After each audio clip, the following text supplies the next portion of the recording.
We live, bro. Oh shit. I have to... Whoop. There we go. Stop talking past me. Hello. Day 12. Look at it. It's... You would think it's finished, right? But it's not. Outro and intro. It's just the two final... So it's... Right now... It's like a snake, but with no head or tail. Yeah, and now we have to put the head of the snake and the tail of the snake. You know, it's interesting. It's also really big. Like, you look at it, the wrong way, and when you hit play, just great analogy. Yeah. All right, I want to wait for some more people to come in, and also to do the self-promo in lobby, in servers, because rush down. Oh, man. Wait, like, the Snowblind? The greatest A5 song of all time? That's Snowblind? Yes. There is an official remix competition going on for Snowblind after all these years, yes. They released a VIP of Snowblind a couple weeks ago, and with that, they announced an actual remix competition with actual stems, official, for Snowblind. The one thing is, the deadline was very tight, so what we did was the very same day the competition got announced, I hopped on it. I got like straight to brainstorming, and then Agente001 joined. And we've been working on it diligently every single day since the competition was announced. Okay? And as a byproduct, I've been streaming every single day since Monday, July 28th. I've been streaming every single day nonstop. So yeah, this is day 12. I have been streaming for 7, 8, 9, 10, 11 days straight. And last week I also streamed every single day except for Sunday. So yeah, and Modus is hopping on it. I'm now okay with this timeline again. Yeah. You guys have to remember, this is not just my remix, okay? It's Modus and Agente001 remix. It says it on the top left. He deserves just as much credit because he helped out so big, like really big time with the sound design of the first drop, pretty much the entire breakdown, and half of the orchestral section in there. Yeah, he's helped out with a ton of things here. So this is mostly him, this is mostly him, this is mostly him, and then I did all the intro, the entire second drop, and then I just did some songwriting and rearranging of his stems throughout this middle section. So yeah, it's we basically split it down 50-50. It's a pretty even split. Shout out to Agente, yes.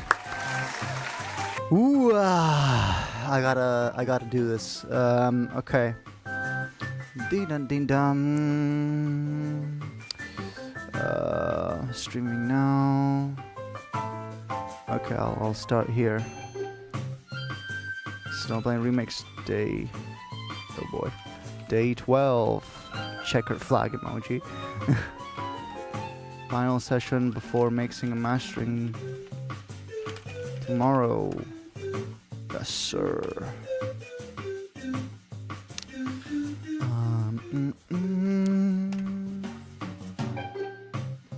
By the end of this week, I will have streamed for a grand total of 14 days straight, which is my longest streak, I think. Or maybe it was matched by the 2-week marathon that we did on Twitch. But yeah. But that as there are 3 people in the new age of dubstep I ever have I would have liked to see on a Snowblind remix. They include Sharks, Similar Outskirts, and number 1 of that list. You, thank you. Legit can't fucking believe this shit. I don't know if Stemout. I don't know if Troy is working on a remix, and I I highly doubt that Daylene is working on a remix. Sharks, that is. Highly doubt it, but... Up blues! Hi, Agente. I'm just doing my usual self-promo round in servers.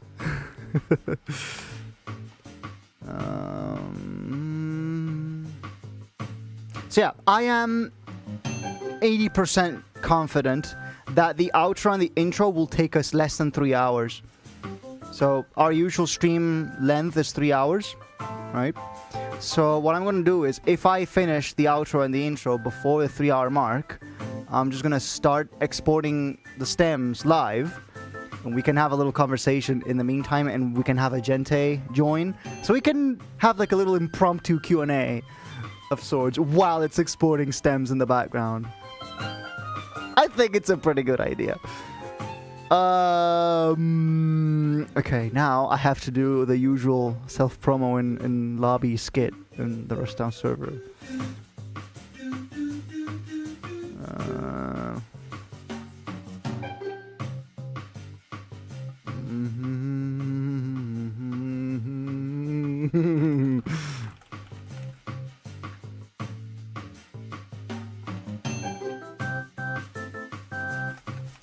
Why don't you find out by joining?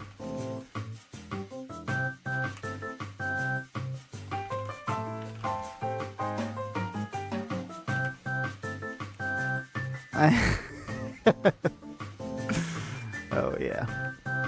No, I'm just saying that you are. Thank you. Okay. Okay. This time for real. I don't think I'm going to bother playing the entire project, because this project is already like you look at it the wrong way and it crashes. Okay, it's too big, so I'm just going to do what I've come here to do and then start exporting stems, and that's it. And then and then I can not touch this project again with a 10-foot pole. Okay. So let's just zoom in, okay, into the outro and do our thing and export stems and exit out of this project as fast as humanly possible. Okay. After that, it's like the ending in Metroid, where it has like a countdown and the whole place is exploding, the whole planet's blowing up. Okay, let's play through the last 4 bars of the second drop.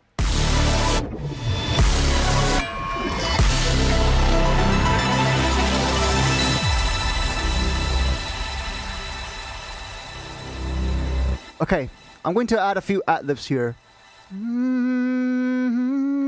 Maybe this.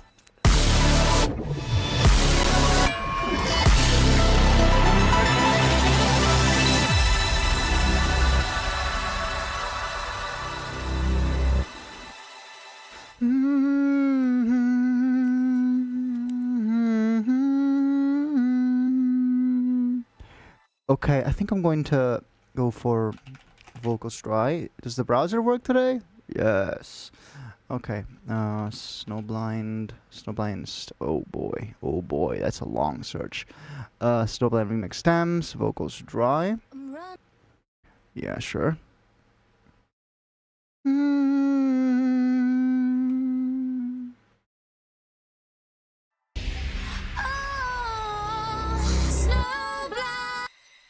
That's what I want to do. You can already tell this is getting pretty sluggish because the project is just that big. It's like New Year Protocol levels of big, if not even bigger. Because there may be less things in the playlist, but there's more mixer tracks. So we have 205 mixer tracks at the moment.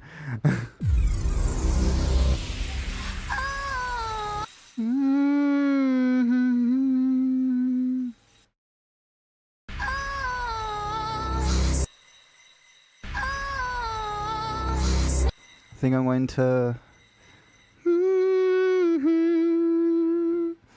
to stretch that to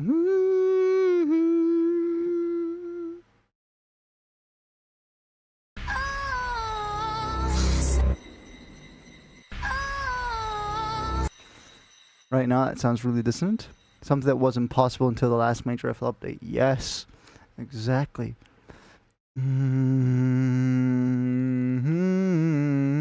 First of all, okay, that requires some format shifting. I can just go into advanced edit here. Format shift.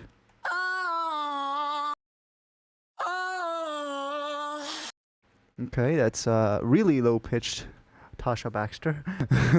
And now I can just go for the higher octave.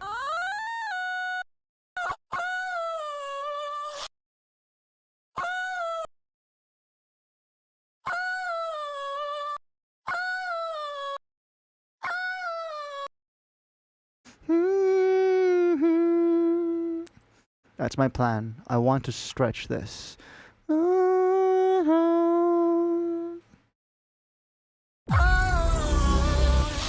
I'm just going to delete here.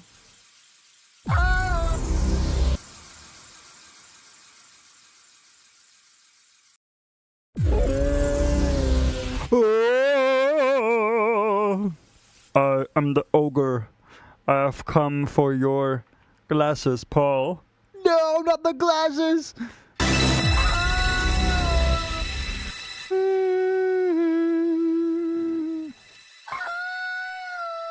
Tasha Baxter steps on a Lego Part 4. Anyone in for that?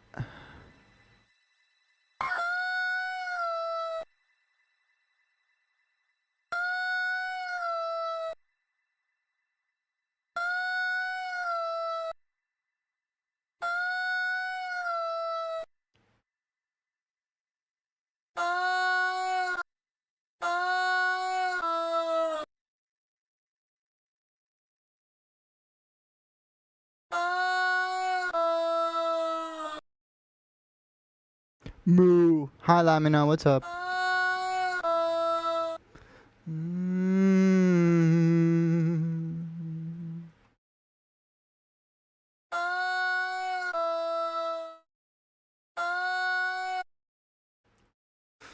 Okay. Good enough. And then, I'm gonna get an Edison in here. Or rather, I'm going to send this to SFX. And probably gonna make a new track here. Since we don't have that limitation anymore, I'm just gonna go insert one. Outro. And send this here. This also here.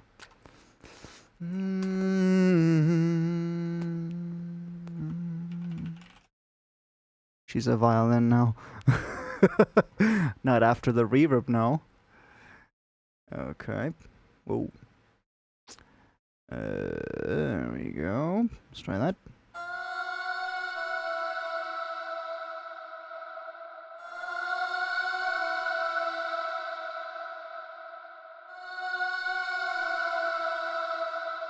There we go.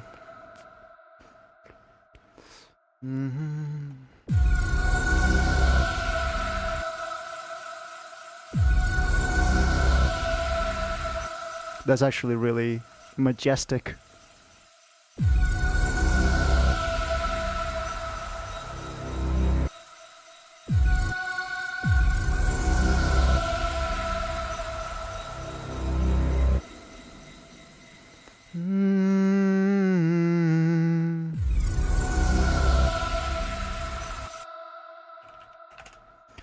A tritone. There is no tritone here. No, no. Oh, yeah, there is, because the bass line or the bass is doing C natural. No, no, no, no, no. But this tritone is in the context of a really tense chord. Dun, dun, dun, dun, dun, dun. Right? Is that really tense chord? And the important thing is that it later resolves into the major third. If it stayed on that on that F sharp, it would have been even more tense.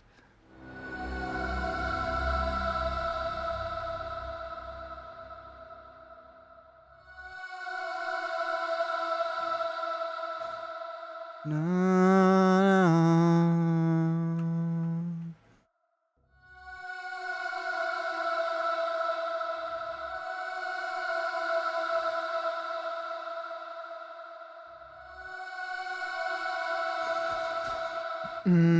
are both stretch, right?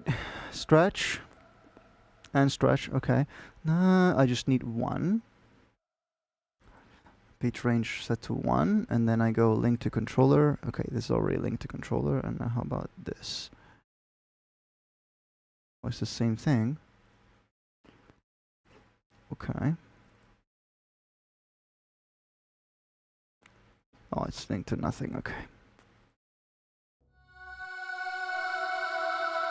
Dun, dun, dun, dun, like this. And we're going to induce a pitch change. Ooh, that's subtle, but it's great.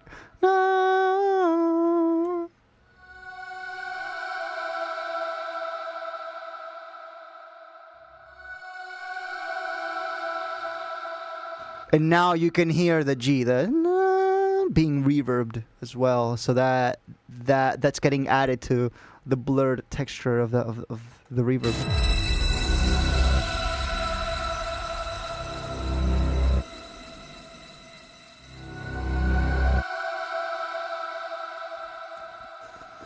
Okay, cool.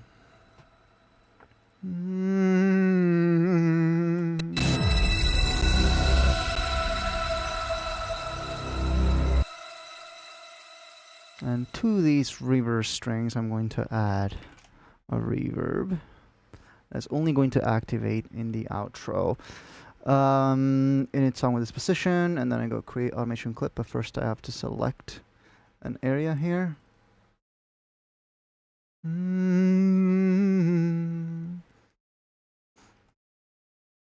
No, not this. I need to automate this. That's what I need to automate.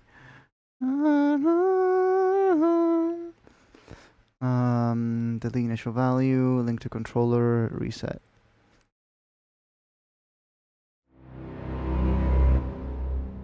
Oh, that's big.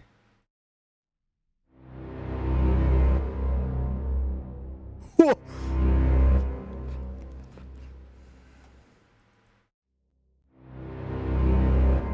Need to have 12 here. Okay. You can feel the UI is getting really sluggish.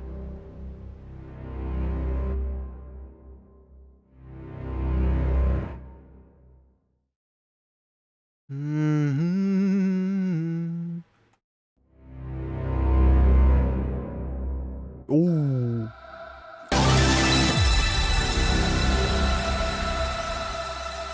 What if I pitch this up an octave? It's already turned 1 up, so that needs to be 13 then.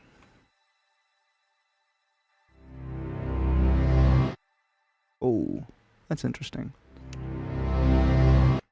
Cool stuff.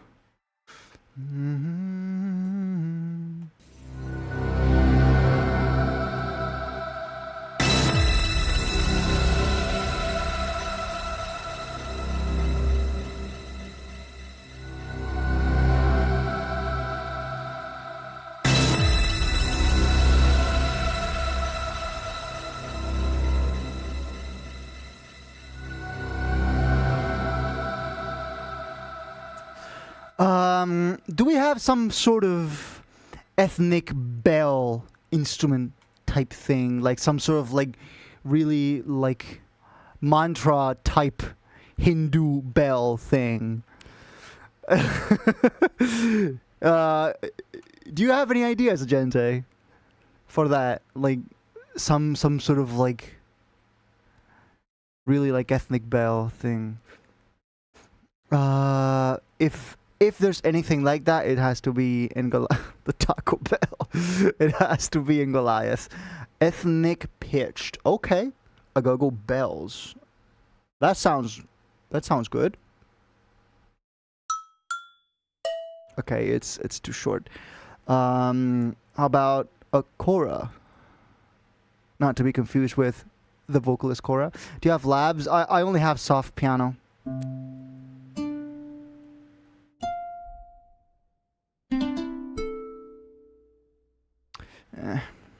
How about the duduk? Okay, that's a sustain. No, I don't like that. Yeah. That's an hoop. What is a fiddle? Okay, it's some sort of stringed thing. It's too short. Koto.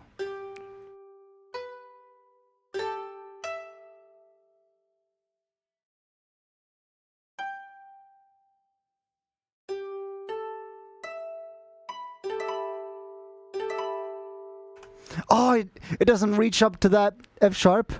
No.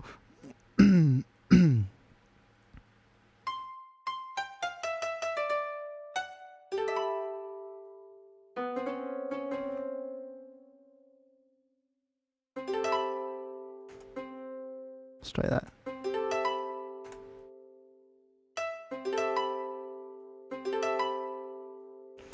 I guess the spring chimes are very on decent sound, but you don't have decent sampler. Let's try this one.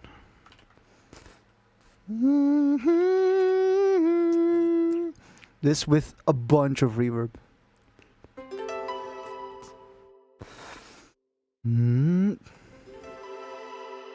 Oh.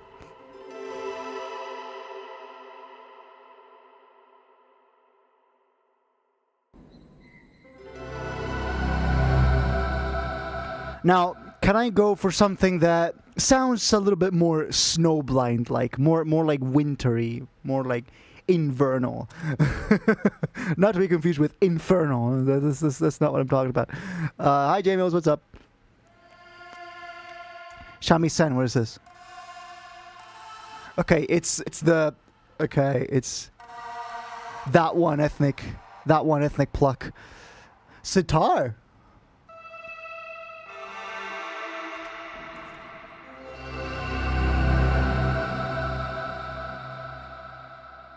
Oh, it doesn't go that high either.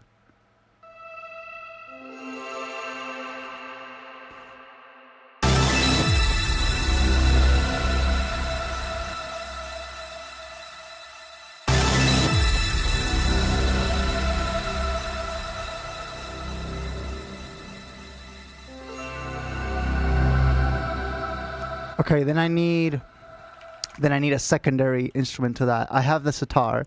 Now I just need something else. Wheelian pipes? Oh, come on. Okay, that's just that's just a straight up like bagpipe. Keyboard mallet. We could try this. Celeste. Ooh. Let's try that. Surely a Celeste will go that high. Yes.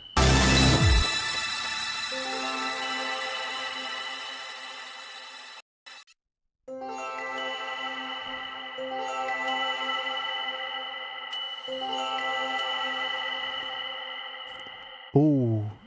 Wheelie pipes. Bikers play 'em. Wheelie pipes. Do I have that? I don't think I have that, sir.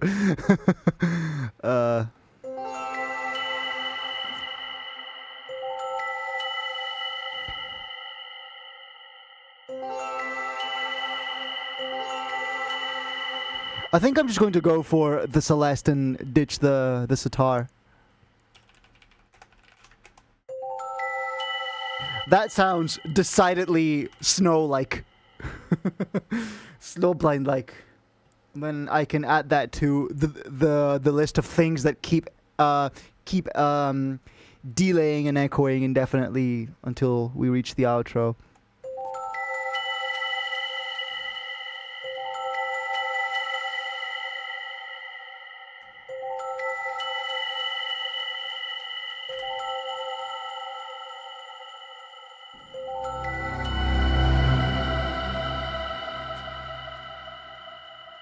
Nice.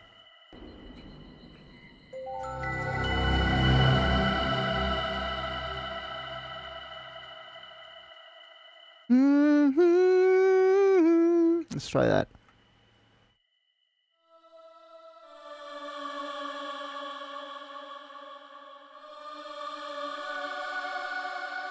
This D is actually a little bit sharp. I didn't say that.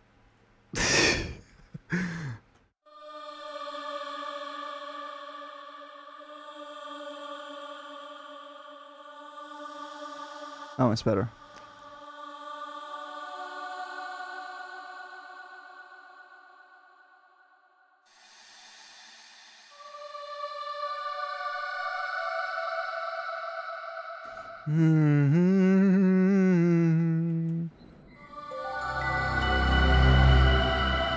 Oh, that's just beautiful.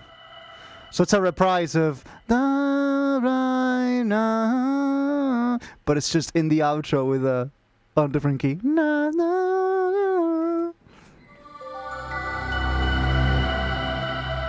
Ooh.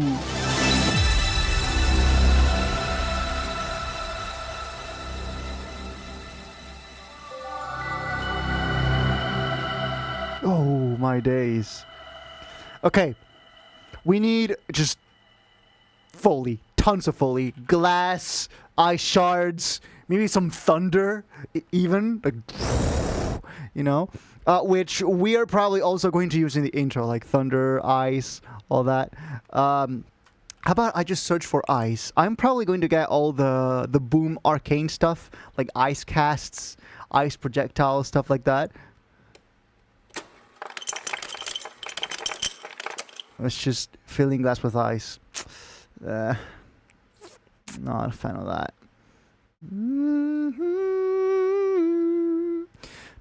Did someone say glass foley? Yes. If you have glass foley you think could work here, send me glass foley you think could work here.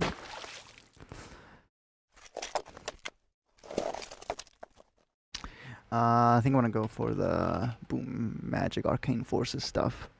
Projectile ice cast. That one's a new Protocol 8 effect.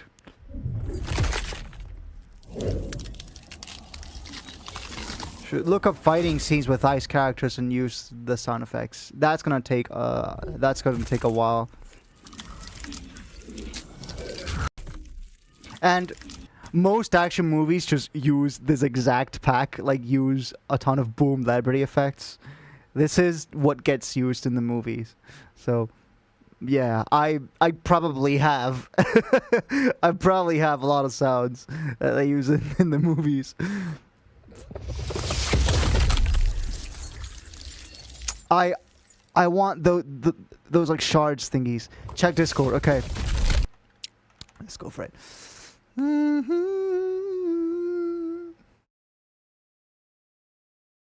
Oh. You have like actual like 2-minute files with Foley.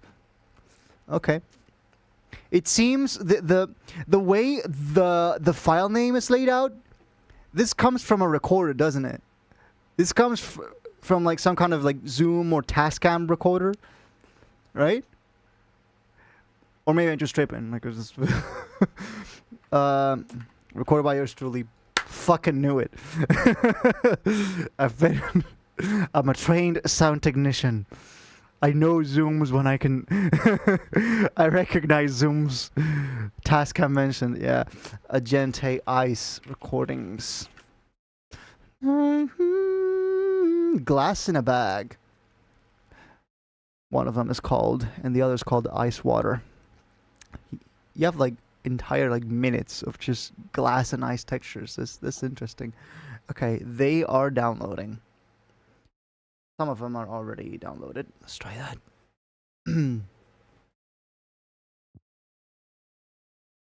Okay. Oh, interesting.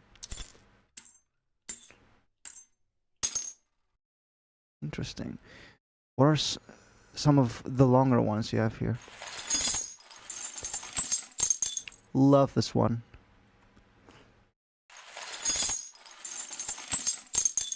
How about this? Yes. Yes. Okay.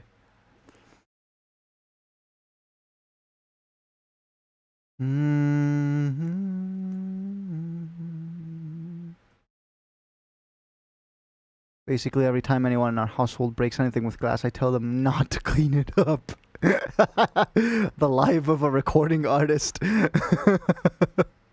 By all means. The secret Agente files. I'm calling this mixer track. I take it no one else has these recordings? The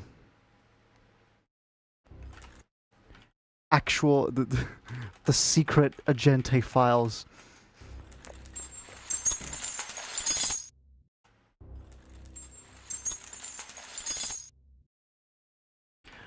Only you, me, and Tal. Pfft. Fucking hell. This is top secret.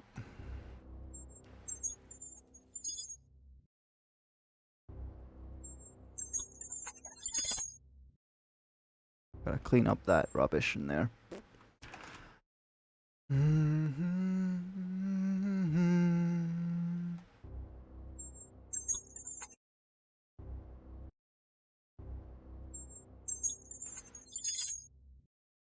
There you go.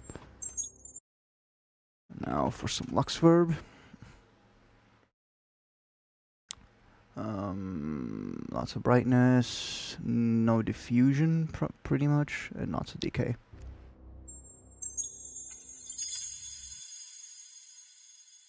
Perfect. Now just a little bit more spectral gate. I'm gonna raise this, and then spectral gate a little bit harder. Oh boy.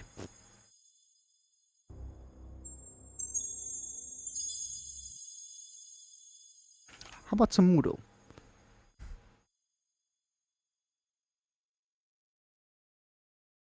New update, yeah, cool.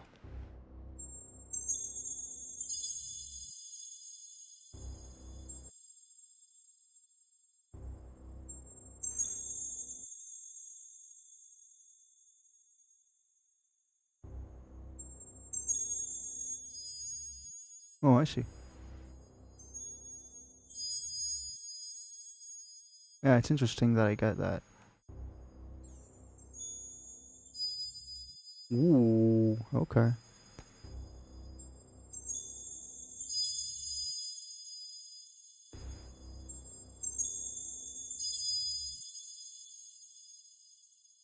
Someone pouring Swarovski crystals.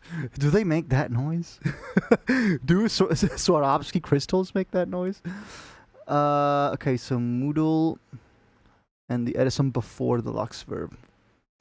So I can pitch it down and then have the Lux Verb do its thing.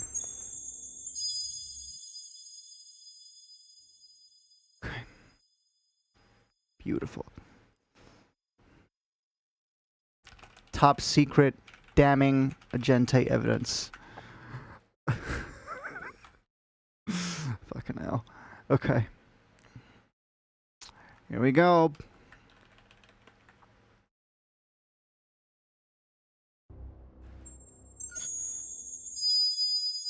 Oh, because it's going through another spectral gate. What if I keep the Moodle and then I just pitch this down?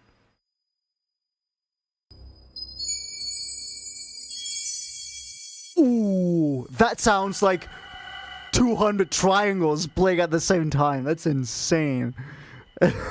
That's a brilliant texture. I love it.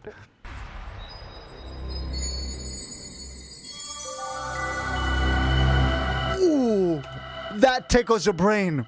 That tickles your brain. I'm leaving that. That is happening.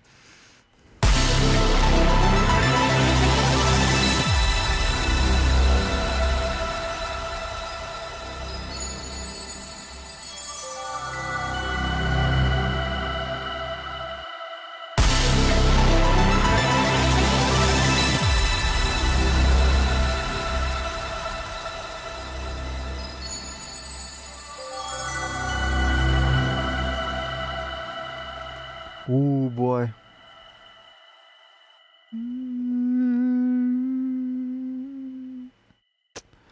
Should probably add a B in here.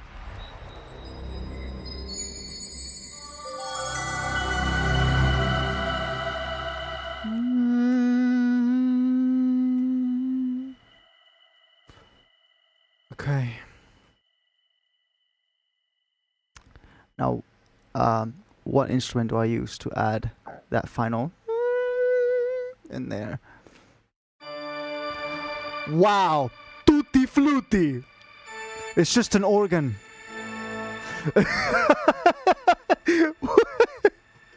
Oh boy.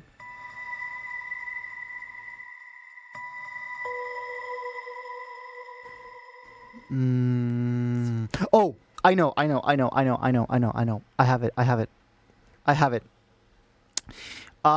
Sulpont string. The one library I have with high textures is Novo. And just listen to this.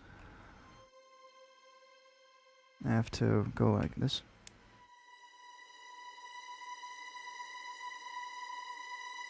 Ooh, that isn't.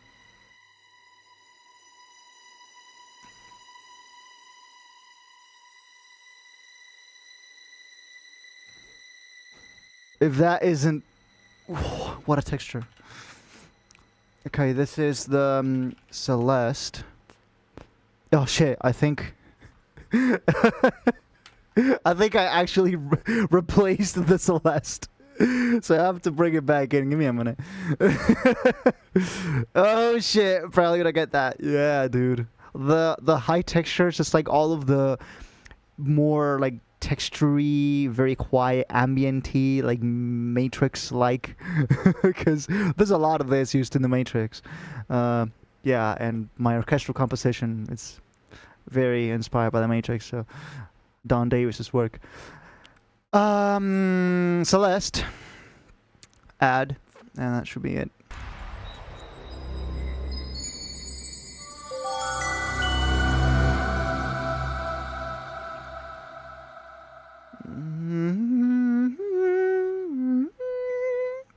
There you go. High ensemble strings. No, this is here.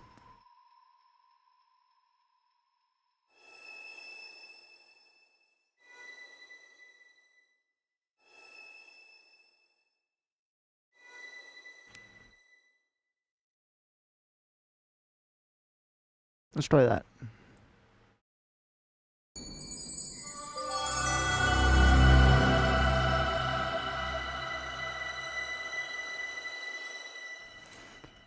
Okay, now I just need some CC1 movement. So we can go here, hit browse parameters. I'm gonna get all of the parameters here. Just look for MIDI CC1, edit events in piano roll.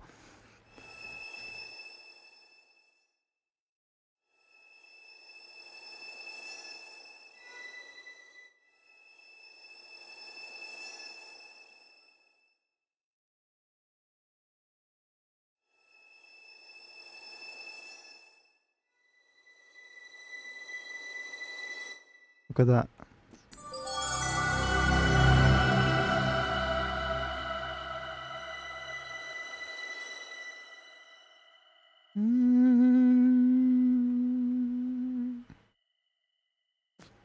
And then reverb this.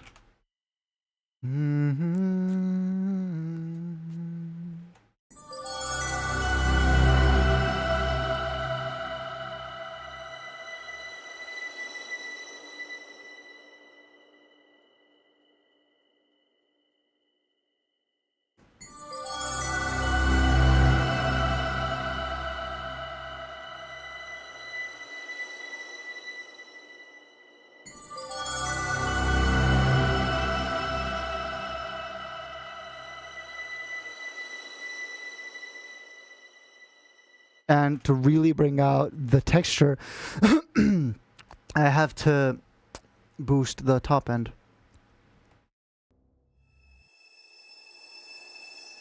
Oh.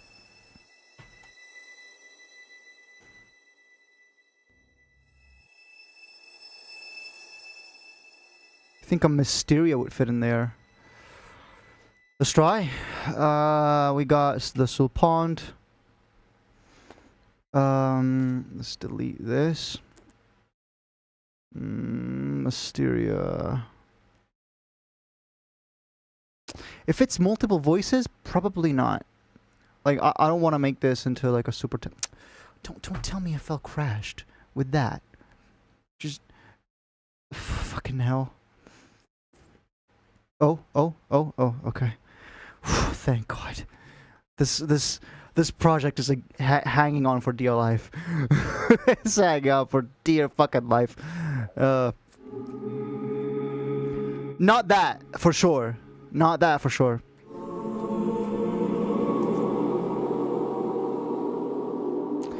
This is one of the most unsettling libraries I've ever used. Let's see. Range, soft. Choir, probably female. High range. Mood, disturbing. There's only one preset. Freezing elves. Let's try that. Let's go for freezing elves.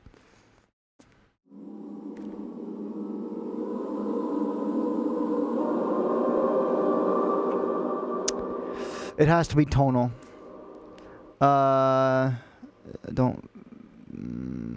filter by category. Category tonal. How is that preset I just played tonal? Let's go for lullaby.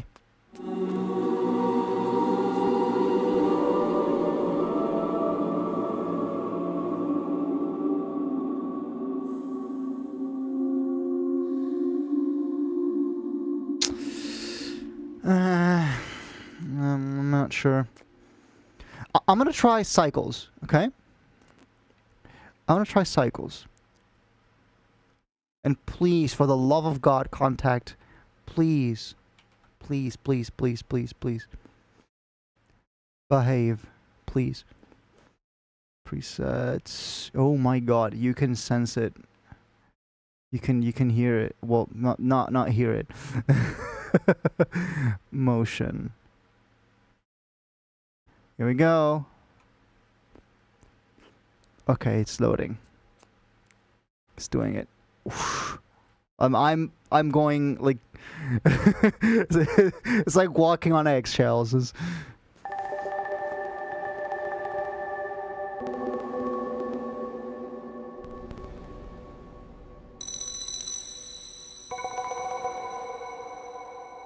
Next preset. Apparition gates. I'm going like super slow now. No, that has noise, and it's not okay.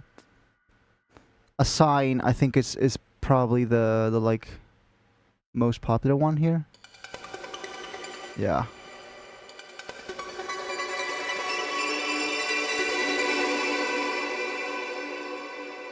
That one's kind of sick.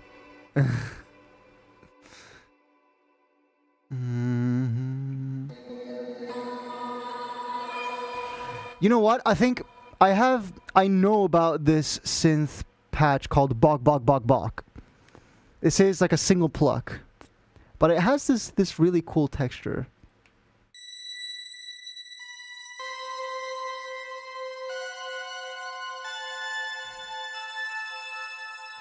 Like that. Let's try that. Textures ending F12. Oh my God, I'm walking on eggshells right now, dude. Okay, that's because that mixer track is muted. Cycles pluck. Probably gonna use a new mixer track here.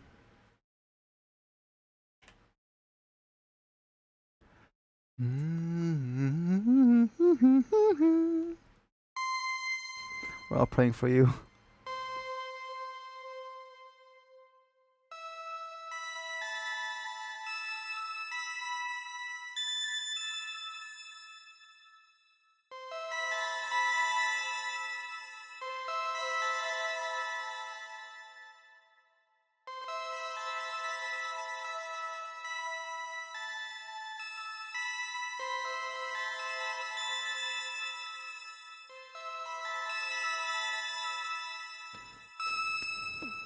Okay.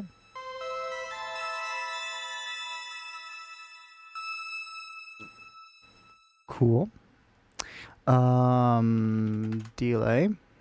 I just want like this kind of infinite delay. Not infinite, but almost.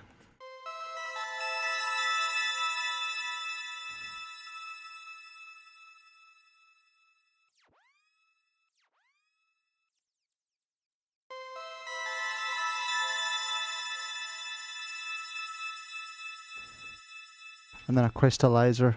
Infinite? No way, bro. LMP6 reference. Pitch.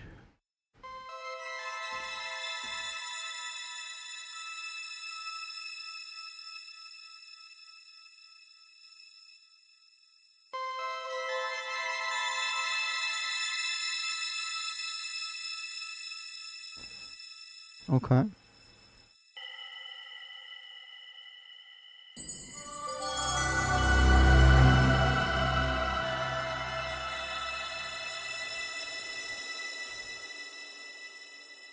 Okay.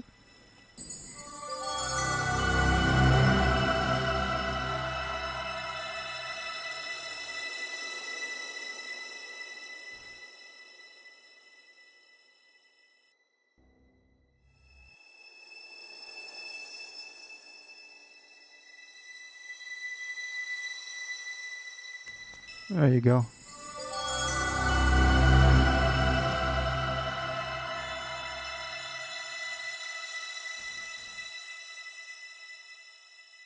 Nice.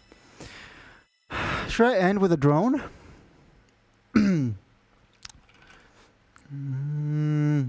Or should I just leave the bells hanging? Okay.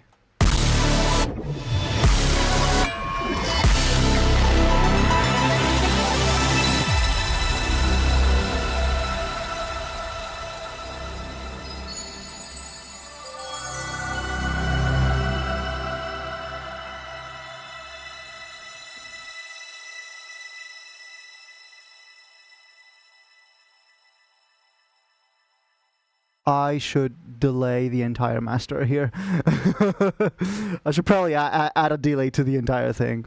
That or make. Oh, I'm not delaying the glass. That we could totally do.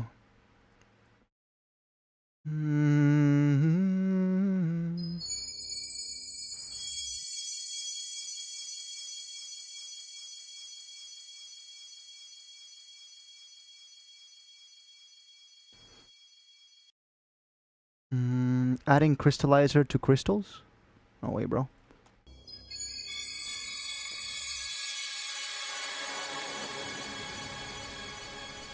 Ooh.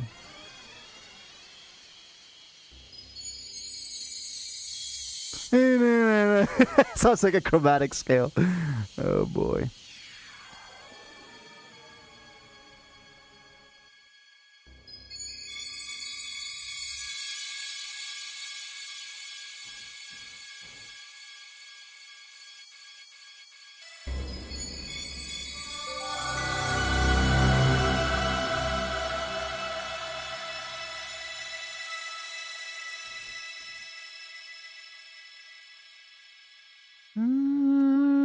I don't like that chord.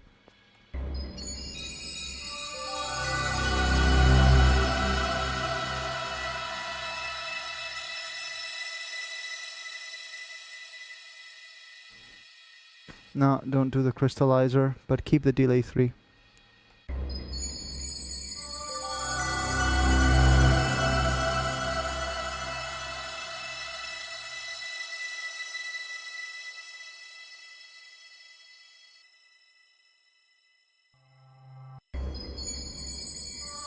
And we forgot about the thunder. Thunder close. Oh.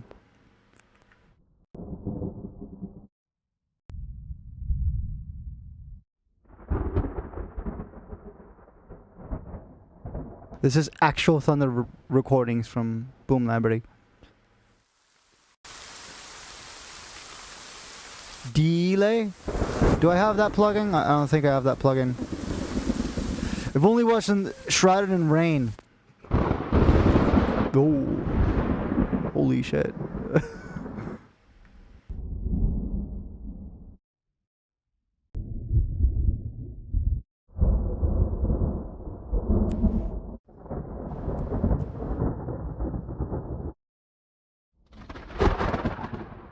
Oh.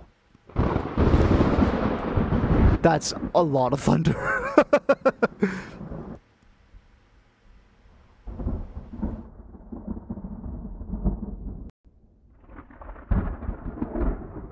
Ooh, I like that one. I like that one. It's probably this one.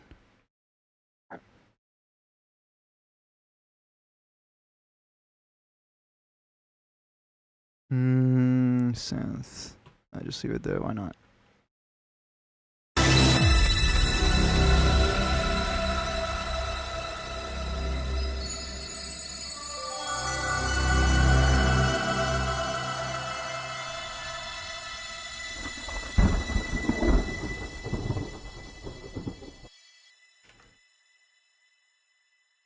Thunder! Thunder! And a new, and a railroad track. And I knew it was no turning back.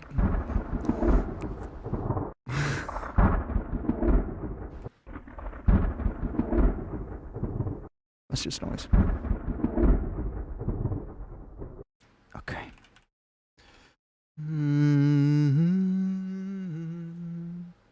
Yeah, if delay is a plugin, I don't have it. Oh my days.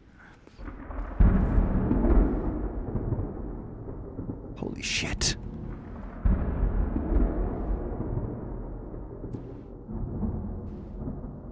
And then a little bit of delay on the higher end.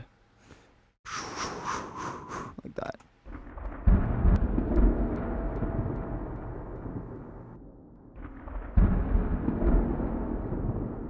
Oh.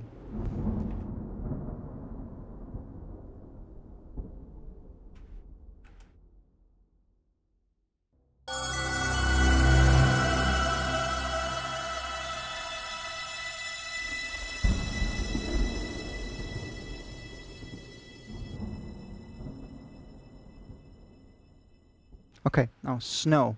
Do I have anything remotely resembling snow? Other than a billion snowblind snippets. Footsteps, snow, walking in snow, snow speeder. This is from like Star Wars, okay.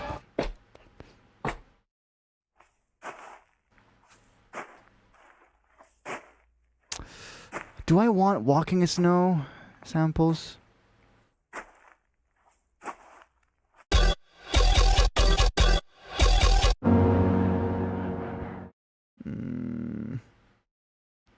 Snowblind, snow speeder crash. And that's the end of my list. Okay, I'm gonna go into YouTube and see if I can find some like snowstorm thing. some snowstorm video I can just rip the audio out of. Snowstorm. Winter storm ambience with icy howling wind sounds for sleeping, relaxing, and studying in background. Yeah, that preferably that doesn't last 4 hours. They probably all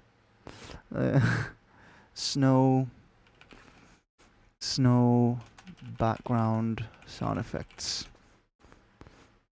Can I get the like typical characteristic snow wind background effect, like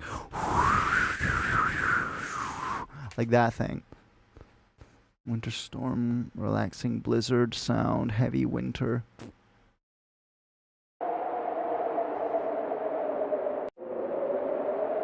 But it's tonal. That's tonal. I don't want that. There's one here that's 6 hours long.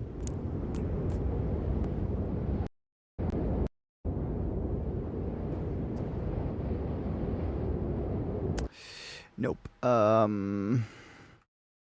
Snow, wind, sound effects. I'll just go on DuckDuckGo and like find something off like Pixabay or something like that.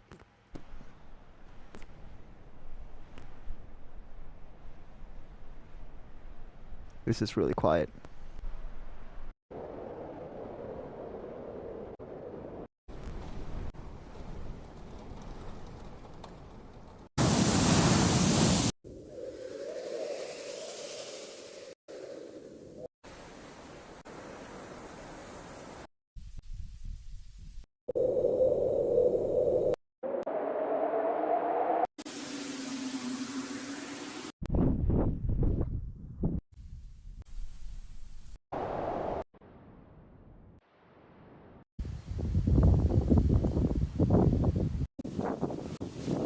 Yeah, but that's just like the rumble from the recording microphone, not the snow itself. How about I just go for wind? Boom Library probably has wind samples or something like that.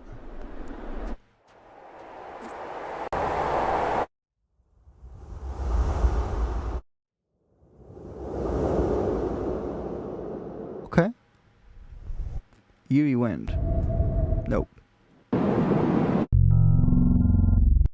I have a wavetable called wind. I also have sounds of windshield wipers for some reason. Very malfunctioning windshield wipers, or just really uncomfortable sounding. Okay, let's just go for one of these wind whooshes.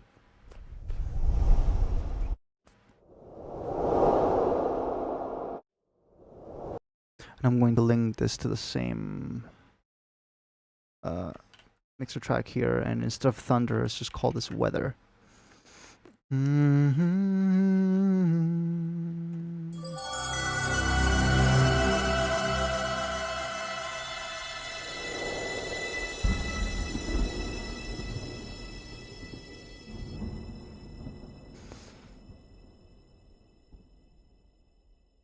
And what else? What else?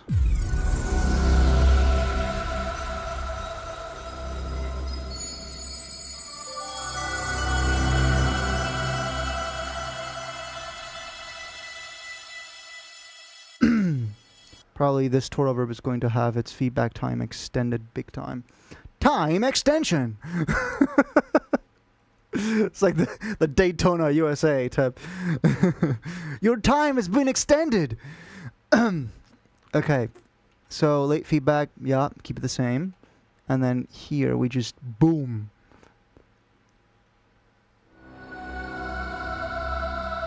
Time extension!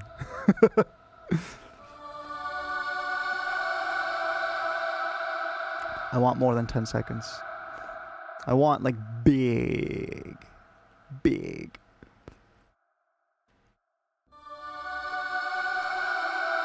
17 seconds, okay. I like that.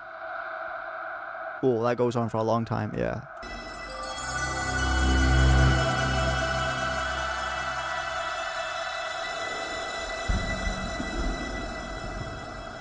Okay, but now the reverb gets a little bit too loud. So I'm going to decrease the wet gain here. Right now it's at 5.4 dB. So keep it like that in the first one, and then here, as the reverb starts to loop around quite a bit, I'm going to lower that. Go copy, paste value.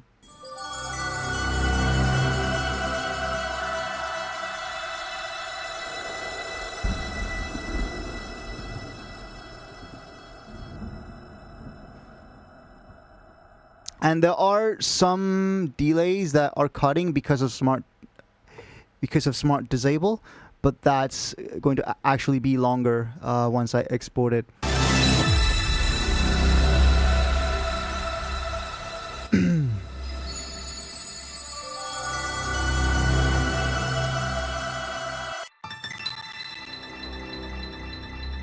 This delay, I want it to be molasses slow, like super big. Even longer, like just 99%, yeah, sure. Close to infinite. Make it last for a really long time.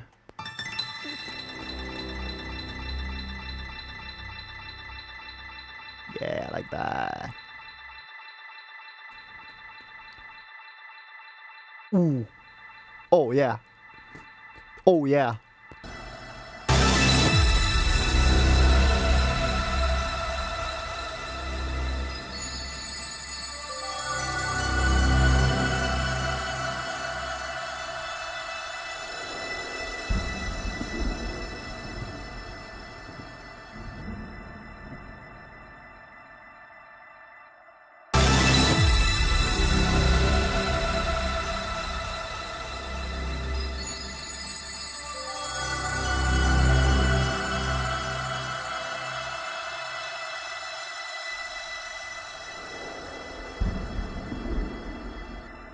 Actually, maybe one final drone in this really low C. I don't want to resolve to B, because I feel like that would kind of just break this whole mystique that the outro has, like just this hanging tense chord. You know? I think I'm gonna go for that. I think I'm going to keep that C.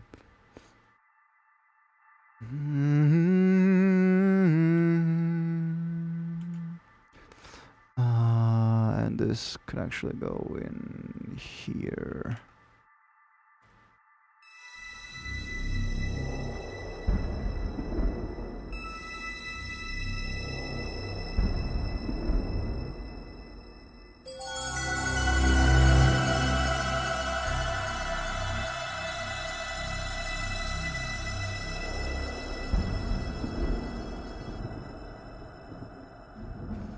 Oh yeah.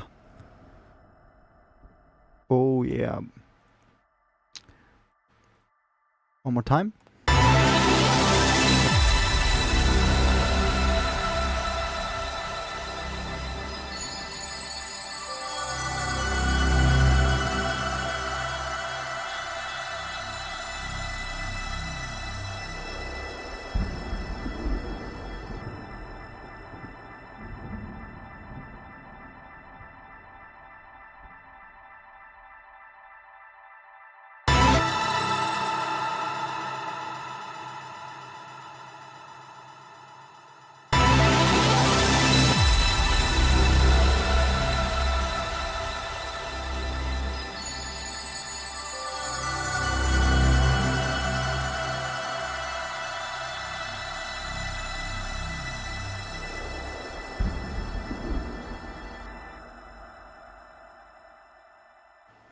This needs to be even more low passed.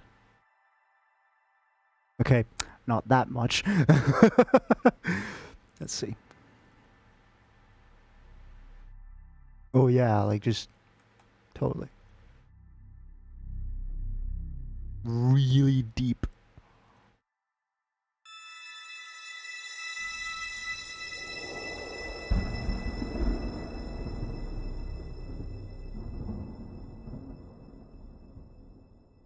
Oh, perfect.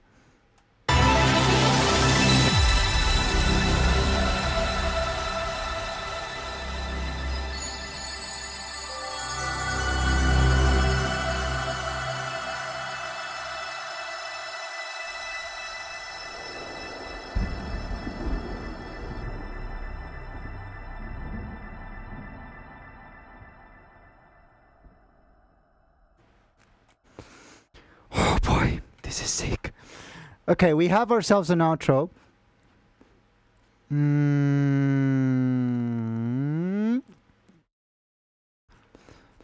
Okay.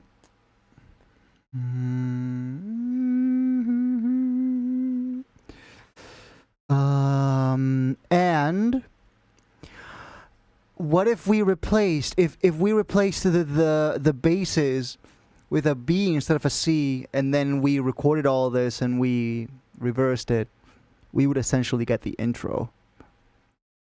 Right? So once we have this outro, the intro is pretty much going to be the same thing. So I'm going to do this thing where I, for a while, temporarily, like I just make like a clone here of this. And these ones are going to be in B. And I'm going to disable the vocals.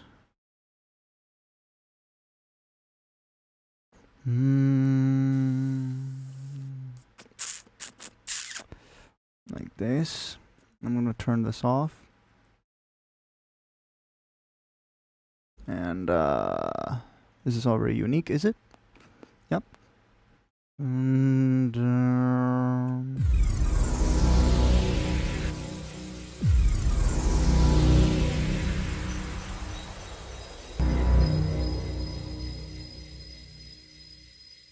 we need to unreverse these strings.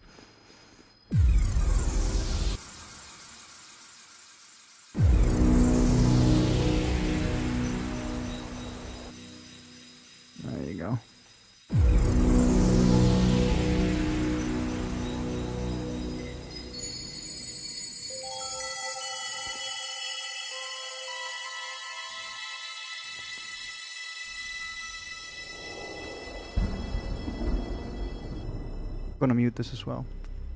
And this.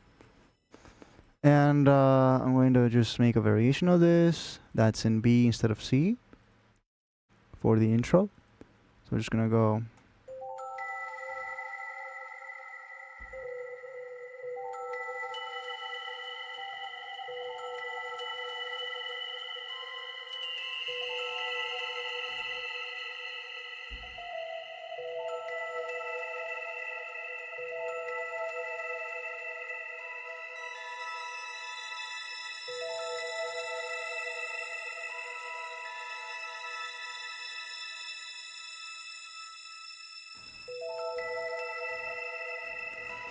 Okay, now I just need to record this entire thing.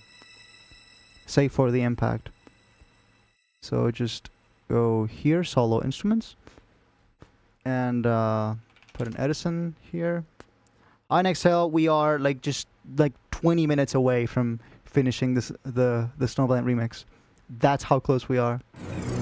The production anyway. This is too loud. And it probably doesn't need the reverb. Let's try that now.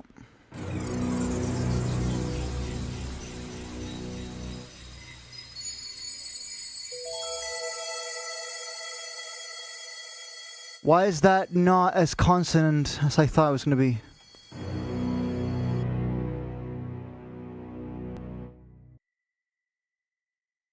Oh. That's another bass. Okay. We found it. So, sorry, unique.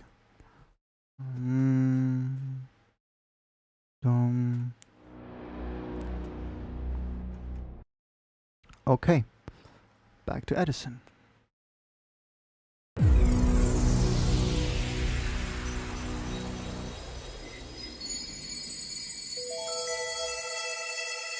Just a bunch of textures.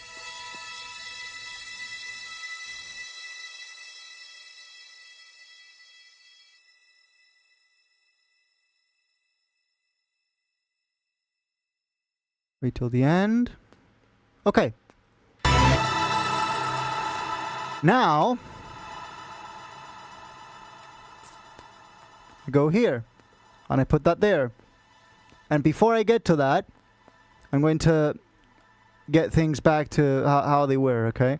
Delete this, reinstate this, delete this, reinstate this, reinstate that, delete this, reinstate that. And I think that's it.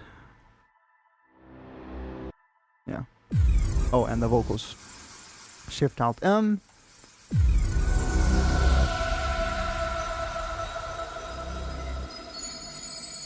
Oh, and the Luxfer on the strings.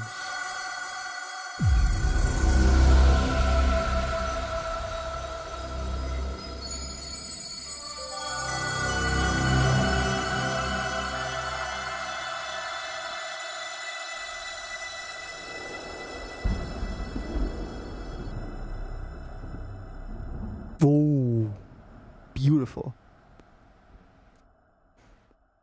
Okay, and now that we have the outro finished, the final 4 bars of this production process is the very beginning of the song. How ironic, huh? Okay, so I have recorded a massive slew of textures here, but you might be noticing, well, the intro is only 4 bars. Well, we are going to compress this quite a bit by just overlaying this over itself, you know? Like that. So I'm going to have layer 1 here, for example.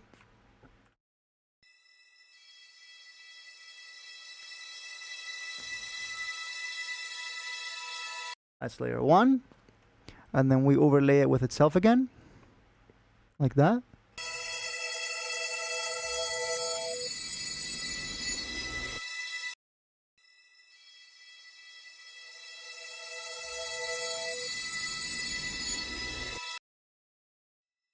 Actually, I would like for this to be its own layer.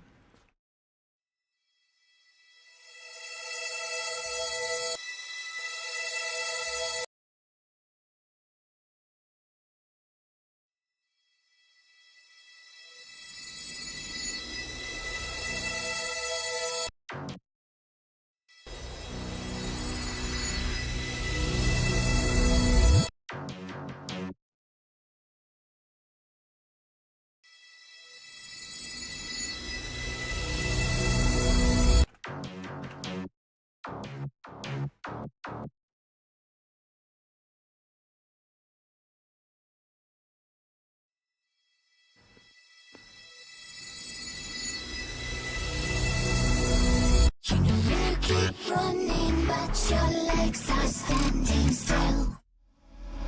It's like you're stuck in a nightmare, but you keep doing it for the thrill. This is reality, you only.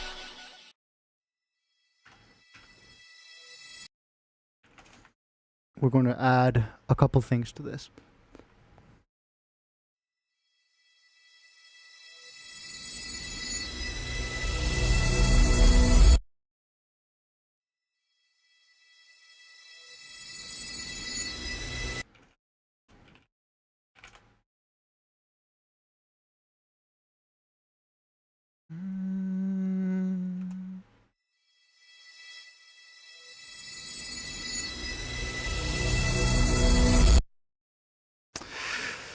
Okay.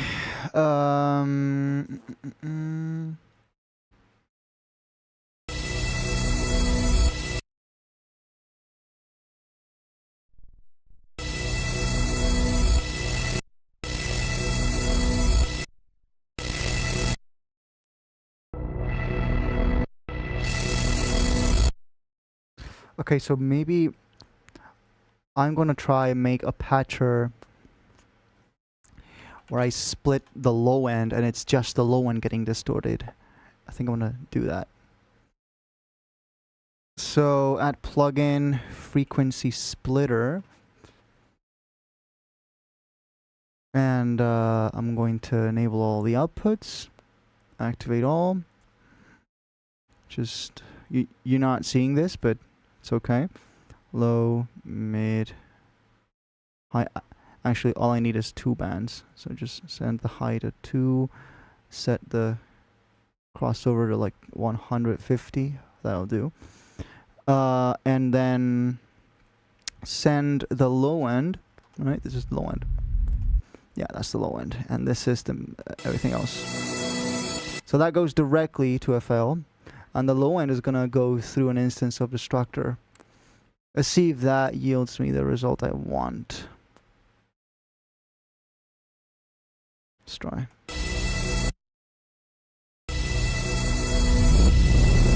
Yes, that's exactly what I want.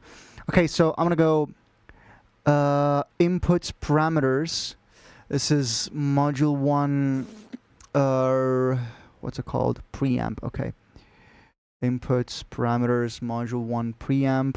Now we get this red thing. Now we go onto the surface. We add a knob. Whatever knob, we don't care. Make it big in there. Activate it. And then this knob, now you're seeing. So you see. Now, when I turn this up, or rather, should it go like this? No.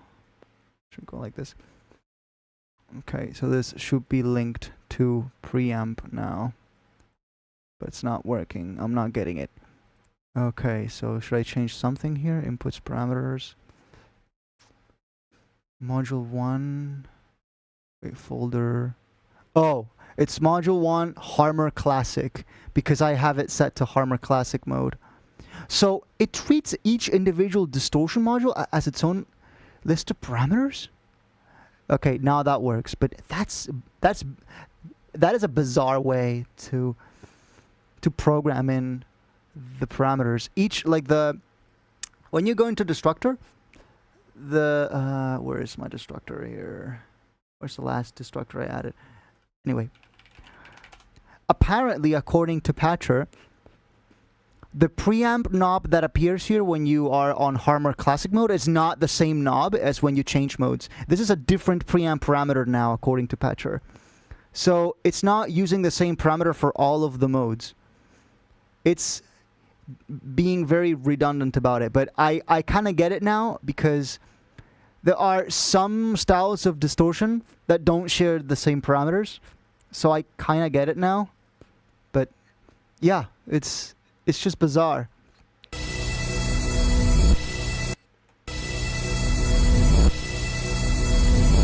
There we go.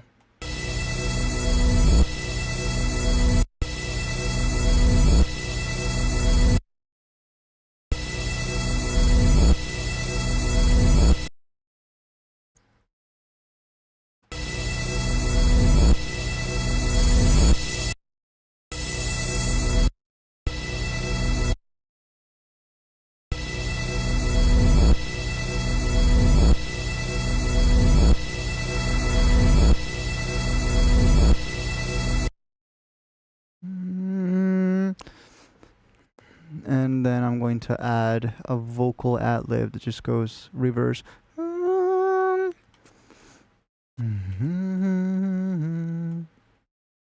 So I'm gonna go into here.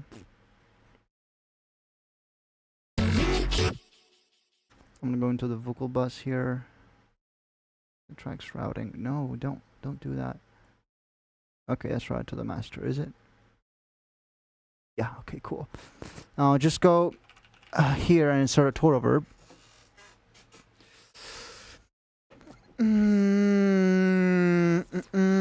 Just absolutely murder this.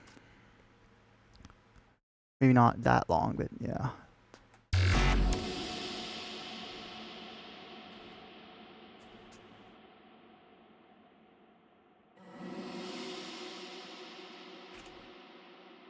And I'm just going to record that.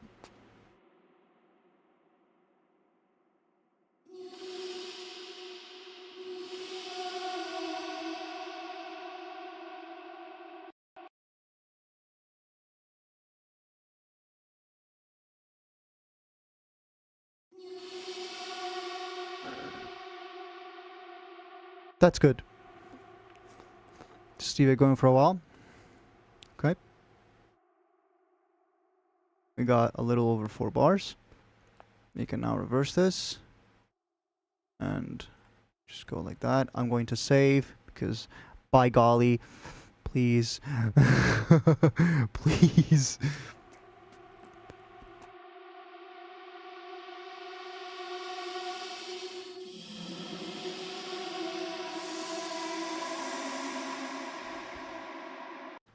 Delete the total verb here, delete the Edison here, and just go tools, macros, remove all Edison instances, reverse intro vocal, send it to special effects.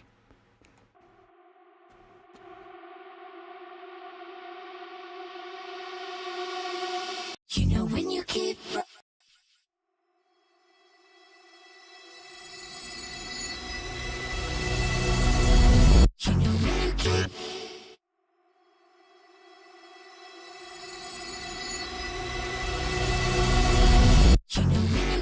running, but your legs are standing. Okay. Now I need a reverse hat here. You know when you keep running, but your legs are standing still. You know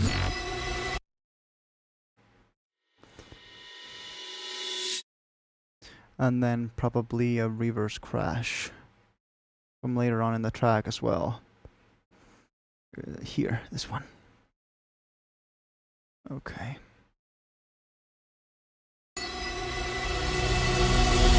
you know when you keep Okay. Now all we have to do is add the thunder and the wind. You know when you keep running, but your legs are standing still. Oh my god, we're actually doing this. It's actually happening. It was in synth, right? Now I just have to make some space here. Oh my god.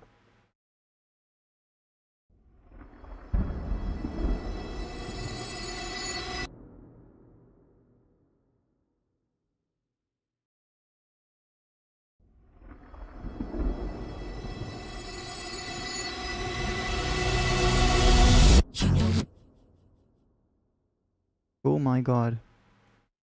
I'm like 2 samples away from finishing this.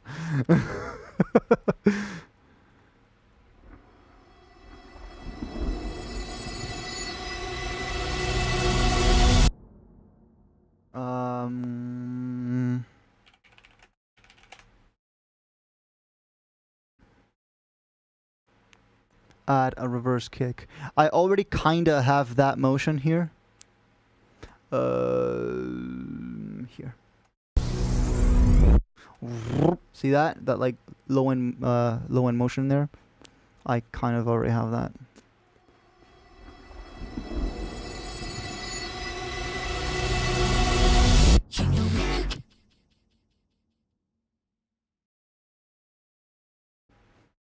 Yeah, it works.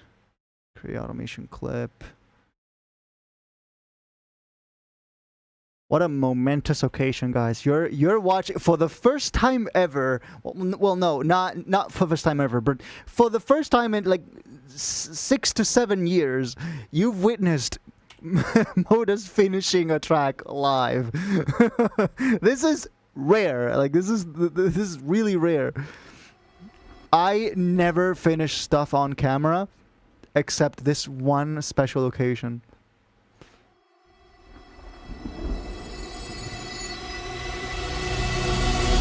You know when you keep running, but your legs are standing still. Okay, and now all I have left to do is add the wind whoosh. That's it. That's it. Oh my god. It's actually happening.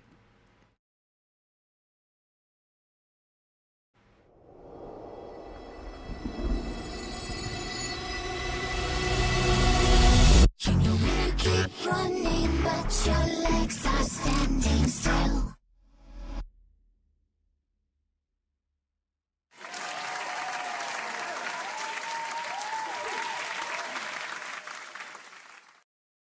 I think that was it.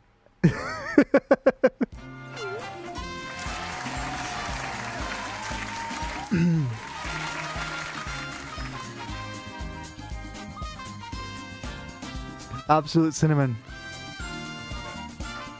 Absolute cinnamon. Let's see if I've missed anything throughout the track. Right? I have to listen to this once. And then we start with the Stemout, okay? Because I need to do one last check before I start exporting stems to see that I haven't missed anything or that I haven't changed something by accident. That everything is in its place, right? Expect dragons, because there's no way this is going to play all the way through. No lag. Pardon me. Okay, here we go. Please, no metronome. Big shout out to the both of you and Opal. Fucking hell. Are you ready for the first full playthrough of the Snowblind remix, even though it's not mastered yet? Yeah, dude. However many of you though are on stream right now, consider yourselves privileged, I guess.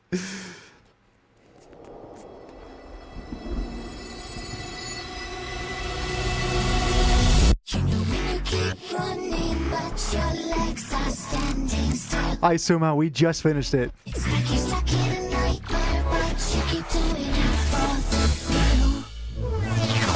This is reality, you only live it once, so wake up from your dream. Just watch tonight, let the lines get blurred, let your thoughts be free, let your thoughts be free.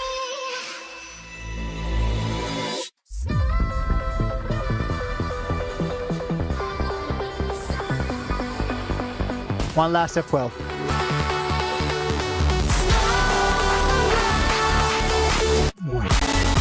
Oh boy.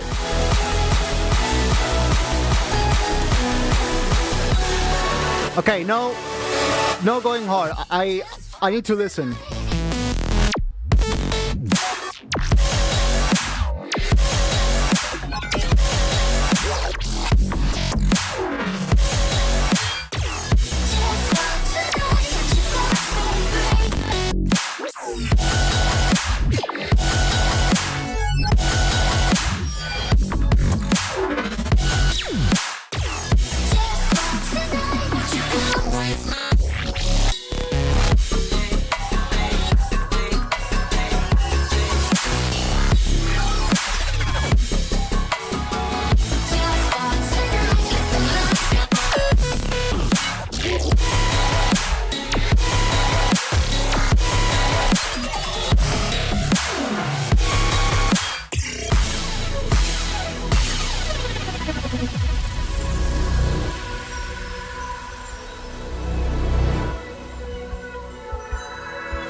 Well, that's something I don't usually do live. I usually just do this off camera, but I go through it one whole time, eyes closed.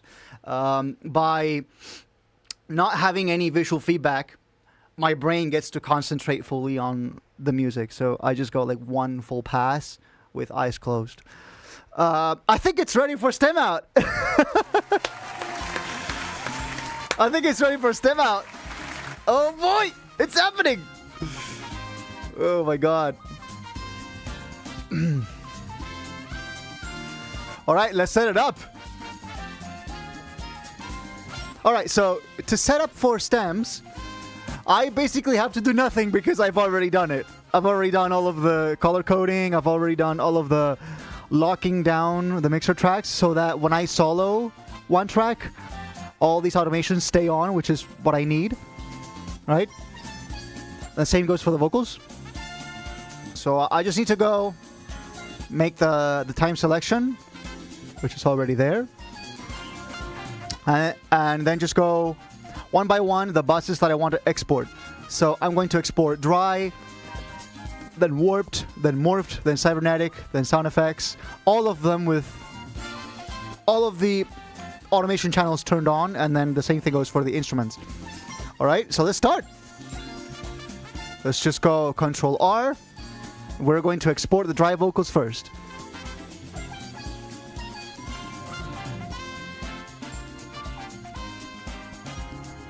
Choose my output location, which is going to be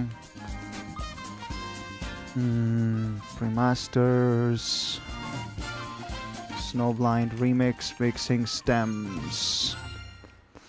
Okay, and I'm going to go Snow Remix. Vocal dry. Okay. And oh boy. Oh. I forgot. We have to do one more thing. I have to turn off the stereo separation because that I'm going to redo that in the mastering phase. I'm also going to disable master rebalance because, well, we don't really have done any of that. And I'm going to disable the limiter in the master and all of the master effects. Okay, now we can start exporting. So again, same location.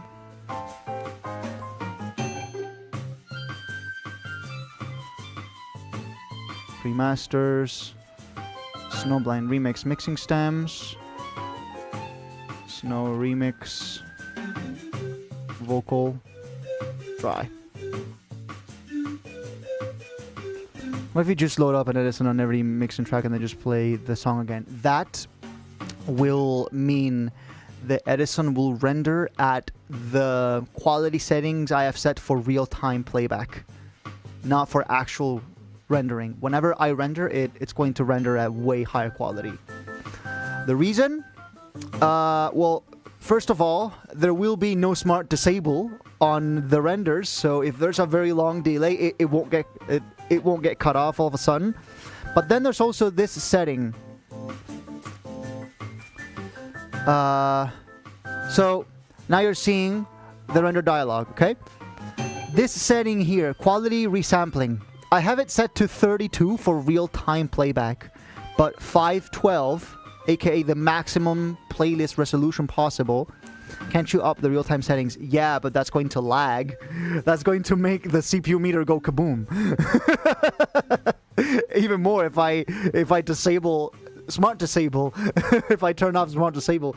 So yeah, I'm going to go for highest quality possible for all plugins. This basically tells the plugins, turn yourself up to the highest quality setting possible. So all the Serum 2s that we've set to the lowest possible quality for playback are now going to be turned up to ultra for rendering. So if I were to render this right now, it's going to render at slower than real time, right? So it's going to take more than 4 minutes 44 seconds to render one of these tracks. All right, we're going to disable maximum polyphony as well. We don't need to do any of this. We can save the tempo information, but we don't need to, but we'll do it anyway. And very important, wave, bit depth, 32-bit floating point. Very, very, very important in case anything clips. Okay, and just so we have more dynamic range to play with. And that's it. That's it. And look at it go. Just use split mixer tracks when rendering. Easier and smarter. But the thing is, when I do that, it doesn't render with all of the routings. So if I route a mixer track to another mixer track, right, it's going to export pre-routing, like post-effects pre-routing. I want to export post-effects, post-routing, post-master, post-everything. And this is the only way to do it, right? So what I would like, instead of split mixer tracks, what I would like is for FL Studio to have a batch rendering dialog, where I would like in Studio One or like in DaVinci Resolve, where you just go, okay, I want to render this section of the video, and then you just add it as a render job, and then you do this other section, and then you add another render job, and once you're done with that, like, okay, render them all now, right? And it just batch renders, and you can just get up and leave. FL Studio doesn't have that right now. It doesn't have an actual batch batch render dialog. So this is the only way to do it at the moment. So yeah, what it doesn't have is a render queue. That's what I would like. That's like the last feature I would like FL Studio to have. So two things for FL Studio to be the perfect DAW for me. One, do away with make unique. Two, have a batch render queue. Those two things never going away from FL Studio. That would be really useful. Yeah, exactly. Because if you do this, it's going to negate if this track has been routed to a group. The group effects are going to be not there, right? There you go. I have an Ableton project that crashes when I export, so Edison recording is my only option. Oh shit. So yeah, Studio One has this actually. I believe when you hit when you export stems, it actually goes through each track, manually solos it, and then it adds that to a queue. So it ends up being like several render jobs, right? This is going to take a really long time. I'll probably leave.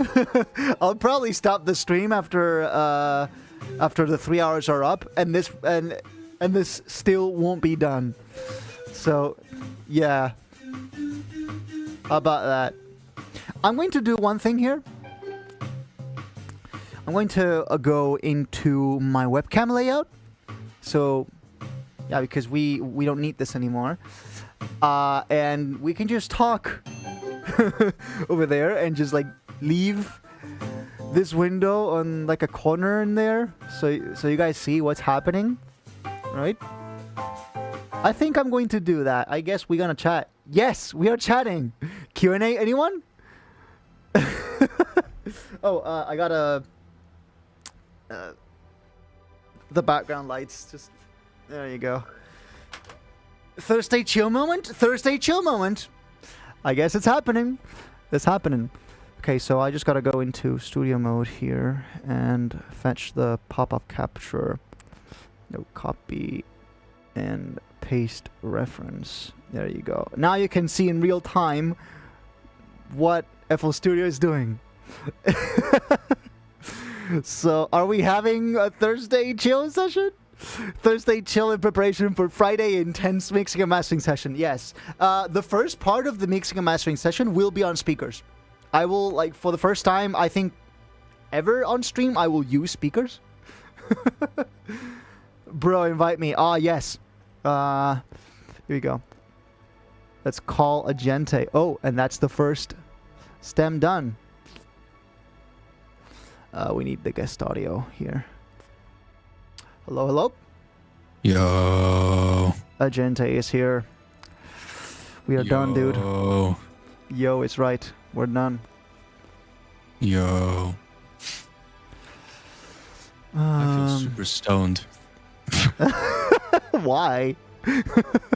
I have no idea. At some point, I just had this like wave of sleepiness. At some point, I just slept on my carpet.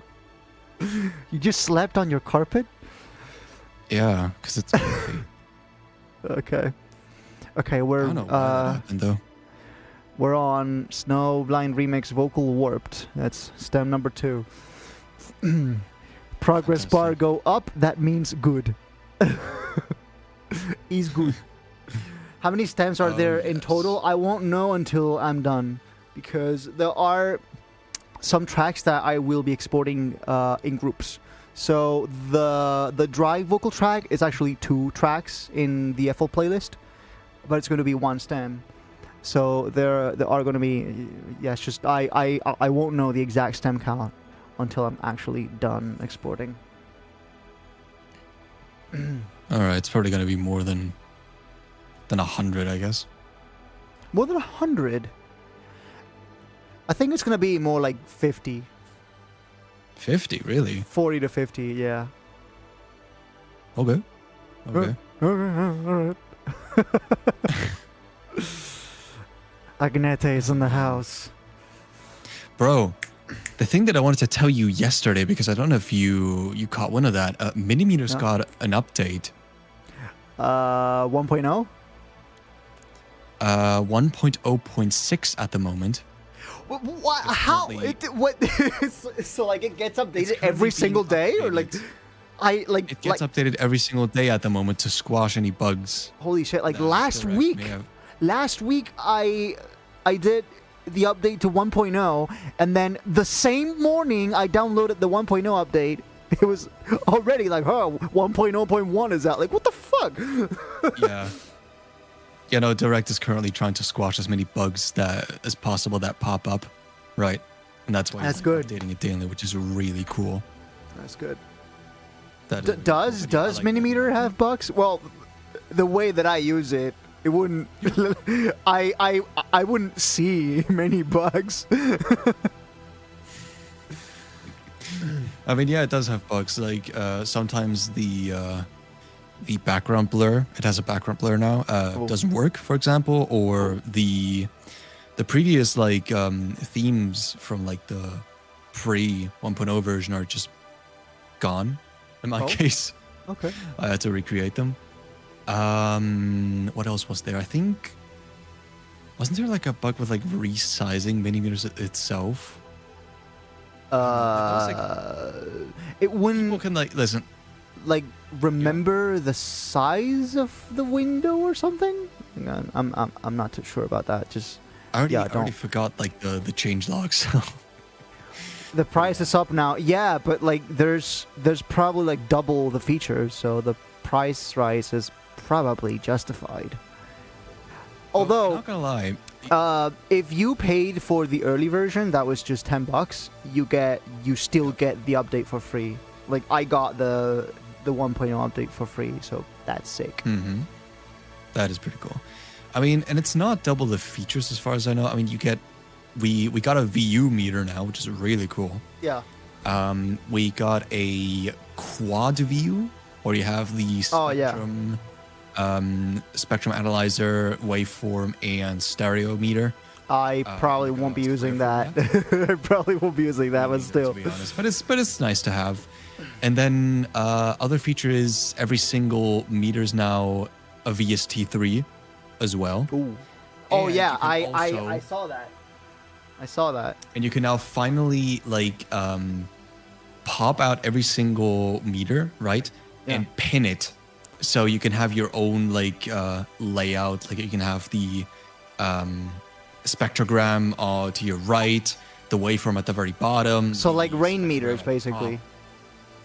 Exactly. You can customize it however you like, and it will stay like that because you can pin it, which is just Ooh.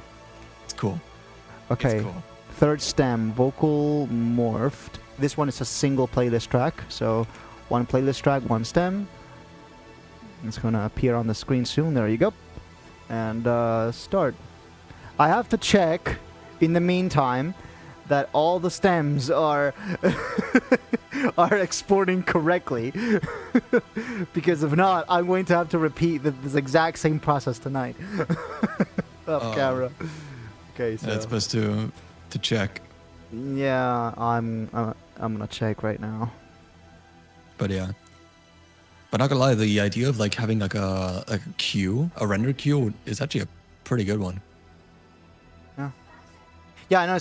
I've been wanting that. Like, since I saw the render job queue thing in DaVinci Resolve, I was like, I want that, but for FL. It'll be like just you set it up, and once you spend like 5 to 10 minutes doing all the setup, you hit render, and then you just get up and leave, and you go touch grass while it's rendering, because it's gonna take like 2-3 hours. And I would love to be able to just get up and leave, and by the time I arrive, it's already done. But I have to be here every 5 to 10 minutes to just set up the next exports. It's just apparently apparently the exports are correct. Okay, great. That is good. Yeah, it's perfect. So, of course, is saying you should know this as well. But I decided to try making a fan art for this as well. So now we have 2 people that I know. Now we have 2 fan like arts. SNOWBLIND fan art. Now that's sick. That is really sick. I suck at producing music. We've all sucked at one point in our lives, dude. Dude. I started out as modus in late 2014, but before that I used to like just do some things like in private, and the first like 2-3 years, so I started like 2012 2013. My first program was Magic's Music Maker, and it was this thing where you couldn't the Magic's Music Maker, and you couldn't use any plugins other than the ones they gave you, so no external VSTs and no external audio either. It gave you like a series of loops and effects, and that's all you had. and still I managed to clip everything. because back then I was producing on the integrated speakers of my display. That you could play things at like plus 20 dB. You wouldn't notice the clipping because it was that bad. That's how bad the speaker was. You just didn't notice. So it was like, well, okay, just do it. It sounds warm. And it's like it's the analog sound, dude. It's the analog sound. My work is inspired by music as much as it's inspired by all the visual art. Yeah, no, it's just, dude, I've had ideas that came up from like watching like what's it called, wildlife documentaries. There Really? Yeah, there have been times where my dad was watching wildlife on TV, and I like passed by and I heard like a series of notes in a soundtrack, and then I get an idea from there and I'd start composing. I'm not exactly sure which track that is now, but I do recall it happening. Right, next stem. SNOWBLIND REMIX Vocal Cybernetic is our next. Okay. 3-bit flow. Yep, go for it. From pixel art stuff to the artist that drew for Monster Cat. Ooh, yeah. Nice. Photoshop blend mode them together. The what? Both fan arts. Oh. that won't be a hot mess. I mean, he did make quite a good amount of money from all the sales, so the more labor, higher price thing doesn't really apply to digital products like this. Except it kind of does. Like if you say you're a library, say you're the creator of a library and you make like a strings library. and you start, and the library ends up being like 2 gigabytes, for example. It's no sane string library is going to be 2 gigabytes, but just humor me for now. 2 gigabytes, and you sell it for $50. And then 2 months later, you come up with an update that adds another 2 gigabytes of content, like new mic positions and all that. Surely you're not going to sell it at the same price. Now, the problem is when you overprice things. Okay, I get a price increase for more features. Okay, what I don't get is a price increase for no features, or like multiplying the price 2 or 3-fold for like just not enough features to justify that. That's where I have a problem, right? So once Mega Nova sample pack is done, I will add Mega Nova to the Nova bundle, right? So the people who buy the Nova bundle will now get 4 packs instead of 3. And everyone who has previously bought the Nova bundle will also get Mega Nova pretty much for free. Like a free upgrade. Yeah. If you've bought. But for new buyers, the Nova bundle is probably getting a price increase, because it's just another sample pack, right? And that takes time. So instead of like what, $30, it's gonna be like 35 or 40, right? So yeah. Exactly. You can kind of see like your product is getting more value as you add things, right? And you have to adjust the price accordingly to that value, right? It's like. But being reasonable about it, that's what that's what I don't see happening. It's just the price increases are never reasonable. Right? Like I'm paying for DAZN, okay? Because I watch Formula 1, okay? I pay for DAZN every year, and there's a yearly like fee. I started paying 99 euros.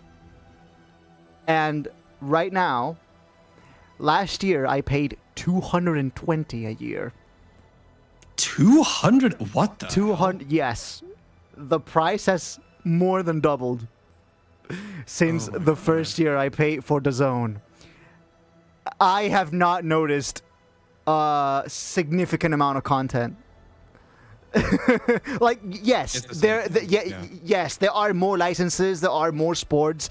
But the main reason why they increased the price has to do with soccer, and I don't watch soccer, and yet they are including soccer in my fee, but I don't. But there is no version of DAZN without soccer, so I can't pay less. I'm already paying for the minimum subscription that has the bare minimum, including Formula 1. So it's just There is no version of the subscription that has F1 but not soccer, and so I literally can't pay less. They're not giving me a choice, right? So yeah, I have considered quitting and just going like IPTV, right? But yeah, there's understandable, it's like...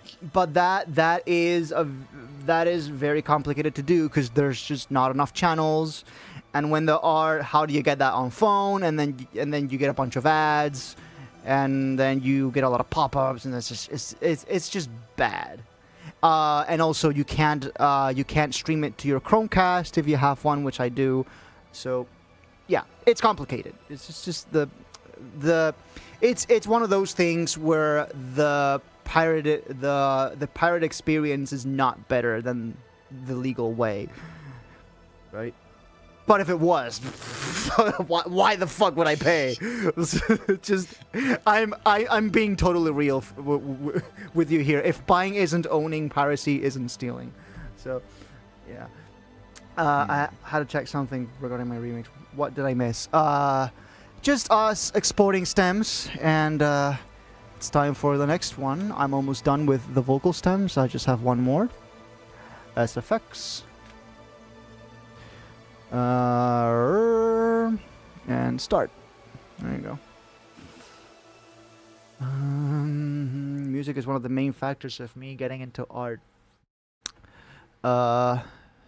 Okay, stream is okay. Yeah, it's just art is a very big umbrella. I've seen people refer to art as just illustration, but then how is this not art? how is what we're doing not art? You know? Yeah, I think the term is a bit like it's misrepresenting a bit of what we as artists do. Yeah, right? the like for example, because it also refers to illustrations or yeah. for example, and I know I'm playing the world's smallest violin here, but the emoji for art is a color palette. But art is not just that. and I know it's a really specific fight to fight. I'm playing the world's smallest violin here, but yeah, it's just the art is not just drawing. Art is many things. I would argue coming up with a creative way to solve any problem is art. Like just anything that involves your creativity is art, I would say. I would argue that. Art is value. Art is value. Please elaborate. Moldelus? That's a new one. Moldelus. I am a wee bit late. Yeah, we are exporting stems now, and we're bantering while we're at it. While progress bar go up, we banter. The real leftist argument against the emoji is colorblind people. Shake my head, my head. You do know you are saying shake my head, right?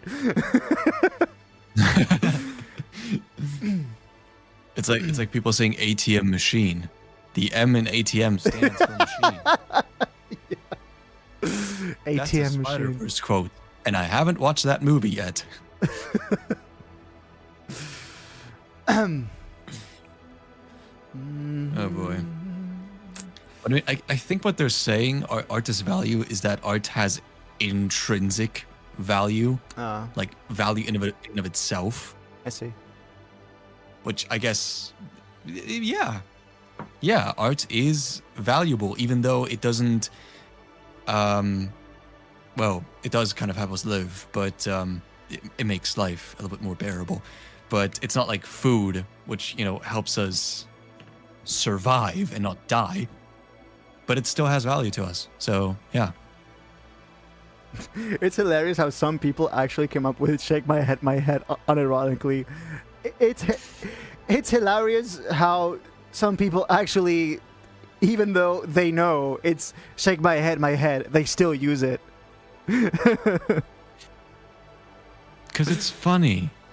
Because it's funny. I'm funny. It is funny. It didn't become a meme for no reason. Just I feel like anything could be a meme right now. If I put my glasses backwards, there is a timeline where this is viral. Dude, we should. You know what? I'm gonna do the same thing. Oh, We're gonna develop the meta for new memes. the meme meta. No. We're gonna become pioneers of memes by creating this new meme with the inverse glasses. But we need like a caption for that. Like a caption for that. Why not just insert text here, but in reverse text characters? Yeah, that could be. That could already be it. That is already a good template for a good meme. Screened it. I dare you to make it go viral. If you can make me go viral, I will give you a virtual hug. Oh, cute. Uh, How to read backwards tutorials. Oh boy.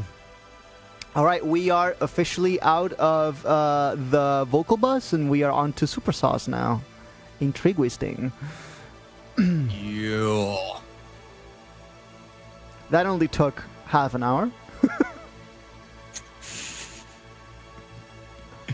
Oh boy. Is this actually how you like stem out every single track you do? Yes, usually it doesn't take this long because I just use groups, but I feel like this one is so particularly rough that I need to do it individual tracks. Because like I just use split mixer tracks and then I just sort them. Yeah, but then After the fact. you get that thing where it doesn't have the effects of other mixer tracks being routed into, right? So if I group some mixer tracks into one, that group's effects do not get rendered on those individual stems. They only get rendered in the group, in the stem for the group mixer track, right? So yeah, They should probably make like a setting to change that somehow, so that individual stems also render out the effects. include mixer routings of buses or something like that. Yeah. I feel like at that point, like just set up the render queue. At that point, just add a queue, and we will all be happy. I mean, look, a render queue would also be cool, but I think that functionality of like also including the routings would maybe be more useful than a queue, in my opinion. Is the only reason you're exporting them so you can mix live on stream? Because otherwise, why not do some pre-mixing in this project? Have you seen the state of that project? It's like it's hanging on for dear life. You look at it the wrong way and it crashes. No, dude, I need a different project for that. And also, the mixer is just too messy at this point. I just want like a fresh start, right, on a fresh project, organize all my stems properly and do the mixing and mastering properly. And I don't want any of the CPU overhead from having to do the mix and master within this project. Like, this is already Uplay, and it's like borderline like 90% buffer size. And so yeah, I would just rather new project, just audio files, just no overhead of like having to deal with VSTs, like Sims, Serum, no nothing like that, right? So yeah, this is just preferable, like every way. Yep. And also, That's the whole when point. you try to do pre-mixing, you have to take into account that track is then routed into another track, which has another effect, and then that has mixer fader, and so when you tweak things, no, it wasn't just because of lag. It's just being able to have everything baked in, like just bounced. That gives you like a new perspective on things, and if you change an effect, that doesn't affect other effects down the line because it's already baked in, right? So when you go to lower the volume, it lowers the volume of the actual, like the whole track, not just the input signal, right? So when you go to lower a clip on the playlist, when you turn down the volume, it turns down the volume of the input signal, but all of the effects are still like at the same intensity, the same parameters, right? So I just want to be able to have the full waveform and just like just do like gain staging in general. Yeah, it's just preferable. Everyone does mixing like this for a reason. It's just less messy. Okay, piano and then piano bass. Except dubstep artists, they don't mix. They also don't master nowadays, which is Just weird. soft clip on the master and could call it a day. My God, Yeah. who taught you to do that? Like, I don't know why people are saying that this is like the best way to master tracks. At least, I mean, who told you dubstep that? artists say that. Who? And I'm just like, Yeah, I don't know. no. Maybe I'm becoming like a boomer sound engineer who's like very Yeah, very firm with his ways. Yeah, no, but Mixing and mastering is like, it's actually useful for your track. yeah, no, you guys see all the time why I do what I do in my project breakdowns. You see the mastering chain and you see how much it changes. Do you think that all of that can do the same thing as a single soft clipper? No, there's No. right. There is no right way to do things, but I would say there are. So I wouldn't say there is one right way to do things, but there are many objectively wrong ways to do things. Adding a soft clipper on the master is one of them, right? For example, just turning up the volume is another one of them, because there's absolutely no mix out there in the world, no matter how brilliant, that's so good that the only thing you have to do is raise the volume. You always have to do something. Yeah. Right? So yeah, they say the perfect mix is the one where in order to master it, you only have to raise the volume. Yes. Also, that never happens. Exactly. That's also what my instructor told me. The exact same thing. And I was like, well, I mean, okay, but like, that's never gonna happen, bro. Yeah. I mean, look how Virtual Riot makes to master some of his tracks. And I bet they would have sounded even better if they were mastered properly. That's just it. That, or he might have also done quite a bit of prep work in his sound design.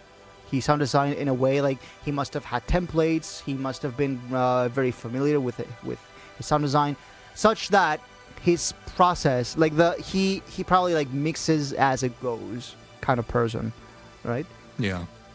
Remember the Avatar Confused guy? The upside down glasses modus is going to be the second iteration, I promise. Fucking hell. I think VR showing he clipped the snare transient at plus 14 dB for Pray for Rhythm summoned something in the producer community. Clipped the snare transient at plus 14 dB. That would be the same, like, just hear me out here. If you clip something at plus 14 dB, when you export it, it's going to be clipped to 0 dB. So isn't that just the same as you insert a limiter and you increase the input gain by 14 dB and you achieve the exact same effect? And you never had to redline because the limiter is already bringing it back down to 0 for you. I mean, you kind of have to consider that the limiter does things to the transient, and by like deactivating the limiter, you kind of just get clipping, right? Yeah, but that wouldn't get... In that case... Yeah, but since... It's unfavorable. Yeah, but since you don't see the meter going red, you don't cause the same ruckus in the community. I don't know. Meter, I mean, no red, no good. If it sounds good, then yes. By the way, What was the quote again? Huh?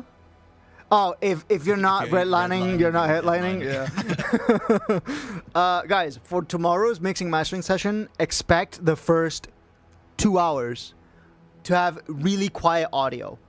That's it. I'm at like -9 on speakers. Yay. So I'm going to turn it way up here on my speaker, so I hear it at a correct volume, at a proper volume for listening. But in the stream itself, it's probably going to be pretty quiet. Expect that. Okay, I'm not going to mix it 0. That doesn't happen. Piano, That'll be all bass. together. Yeah. Piano, bass. Piano, bass.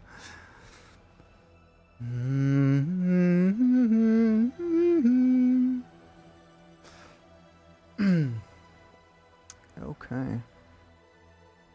GNU, not Unix? What? What did he mean by this? GNU, not Unix? What? GNU, not Unix. Great national U-turn? National U-turn. Otherwise known as the United States of America. I don't know, man. The only thing that I know is the GNU compiler, and that's it. The new compiler? What is that? GNU compiler is GNU. well, it's a compiler. Who could have thought? Which compiles what, like C code? I don't know which code it compiles, but I think it like compiles a list of code languages, right? It's a compiler. It compiles your code into a program. A compiler that compiles. Yes. Yes. All right.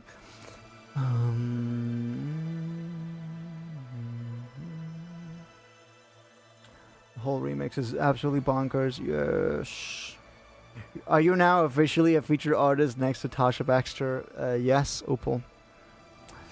Opal will now be featured, and if it does get released, I will ask AU5 to distribute with full credits to her. So yeah. Yo, that'll be not. That'll be really cool. Yeah, like as featuring artist in the Spotify credits. EDC, put those fucking hands down. This is a critical listening session. Everyone make some fucking headroom. I now definitely know I suck at mixing. I now definitely know I suck at mixing just because I've basically not heard any mixing issues anywhere. I've heard a ton. Well, it's not that you can hear mixing issues, like, oh, the snare is not loud enough by 0.37 dB. No, it's not that. It's just that you hear things being like cramped up, and things just sound like over compressed, like a little bit crushed, like a section that should be large is not feeling large, right? You get things like general things like that, right? So those are the general issues you encounter, but the general issues, to solve them, it's not usually like one adjustment. It's like a multi-step process to fix a general like issue with a song. If something is not wide enough, you're probably going to have to make multiple adjustments to several stems, pan some things around, tweak some volumes to get it just right. So yeah, right now, all I know right now is that the second drop, for example, the mixing is rough. It just sounds like crap. The orchestral bit is also pretty crushed. And in the first build-up, the super saws are a little bit too noisy. There's just these like general things, right? That like I will start to think about how to solve them once I actually arrive at mixing and mastering, you know? Yeah. I guess in the meantime, you can like build yourself like a list of things that you notice about your track, and keep that list in handy so you know exactly what you have to fix. That's pretty handy because sometimes when I mix stuff, I tend to like listen to, I don't know, a section multiple times, and at some point my ears get fatigued, or I forget what I wanted to fix in the first place, or I get like so hyper focused on one element that I forget which other element I had to fix. So yeah, having something like a list is actually pretty useful. Usually when you're mixing and mastering, you pretty much only want to listen to things in context. You don't want to isolate things like you do in production to tweak things. When you're doing mixing, you want to go for the overall picture. There is no point in going to a single sound, isolating it, and doing this adjustment. Like, do everything in context. Everything you do has to serve the song, not that one sound, right?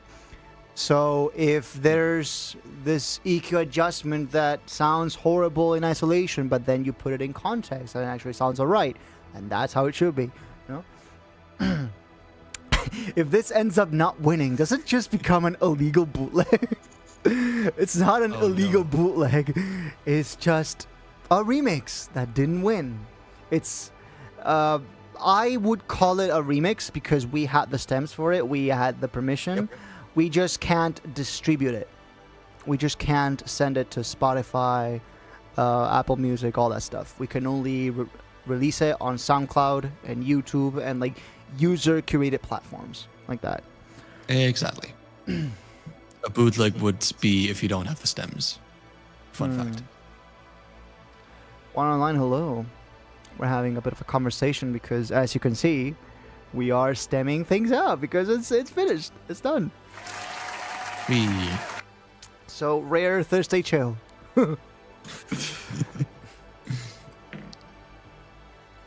Yo, yep, yo indeed. 12 days. It took 12 days. That's it. We can produce that. We can produce that 4-minute, 44-second madness in 12 days. We have become too powerful. Yeah. It's honestly pretty impressive. Yeah, I know. It's really, God. it's insane. So does that mean we get feedback hour on Saturday? There's a chance. Yeah. So tomorrow will be a special mixing mastering session. So we are going to replace the Friday chill for that. We'll be going live at 7 p.m. CEST, like a usual production stream. Tomorrow instead of late night.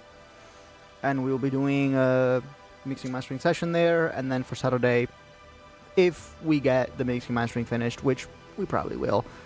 Yeah, just feedback. And then Sunday, I have no idea what I'm going to do on Sunday because I promised I'd be live streaming until Sunday because we are technically on the marathon. I have no fucking idea. I have no fucking clue. Maybe I'll finally do a full playthrough of Athlete Kings on the Sega Saturn. Yo. Or you could attempt another like Panzer Dragoon speedrun. I could do that, but if my capture card won't fucking like blue screen my computer. Ah, right, because that's what happened last time. Yeah. Yeah. So my old capture card worked fine on like Windows 8 and 10, but there is no driver for Windows 11, so it's just using the driver for Windows 10, right? And apparently that causes some real problems. It makes things go haywire, and sometimes that capture card, the driver can just blue screen my computer.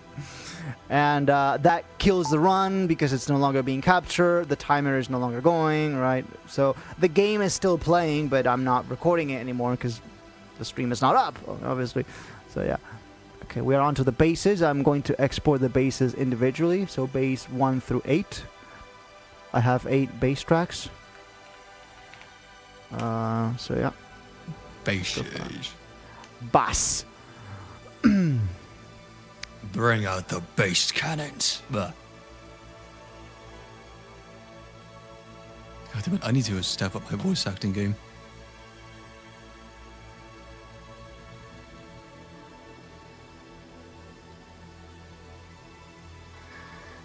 Snowblind. I'm just checking through the stems.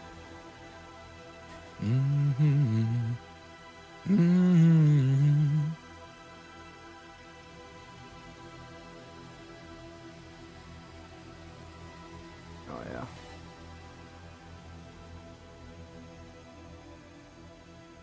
Yeah, this is going to require lots of multi-band compressors. There's going to be several ozone dynamicses. The weekend chill, the Sunday chill. I don't know. We could Sunday chill. But if we use the Friday chill layout for Sunday, if there's any reference of the word Friday on the layout, it no longer works. It breaks the illusion. Maximus, no, I'll use Ozone Dynamics. I'm more familiar with that. This is Ozone Dynamics because it has 4 bands instead of 3. that too. Sorry. Yeah, I don't think this is time for experimentation. We have to get this shit done because I have to submit it either Sunday or Monday. So yeah. Dude, Dude, but we could technically take our time as well, couldn't we? Yeah, what I it's could do is wait out for a couple days, and on Sunday I could revisit the master. So I would leave it on Saturday, not listen to it. So by Sunday I come in with fresh ears, and I can listen to it again, and potentially make a master V2. But that would be off camera. I wouldn't stream that because that would take like no time. That would take like 20 minutes to do. When I don't want to sell my kidney for a funny plugin. All you gotta do is get yourself a job. Be employed. Step 1, be employed.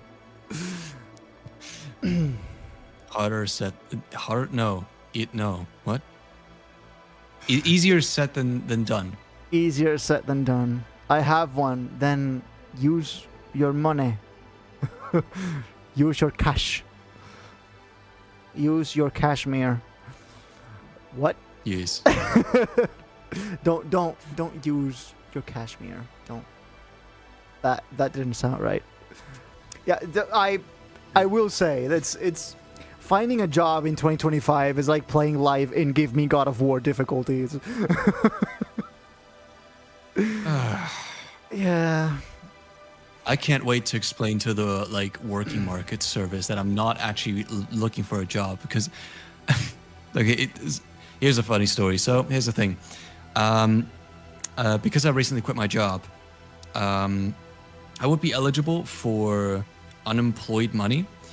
Yeah. But I would have to go through a really tedious process for the next 6 months, I think, in which I have to go to the working market service to basically try and find another job. But the thing is that's not what I want at the moment.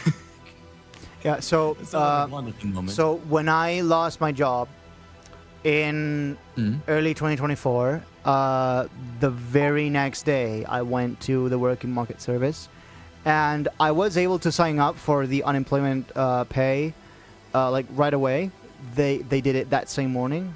So yeah, and then the next month I was already getting paid, but they did tell me we have to get you on like a on like an employment demand list of sorts, where you are like on like this pool of people actively looking for a job, and if they find they ask you what your preferences are, and if they find a job that even remotely suits your preferences, they will call you up or like send you a message.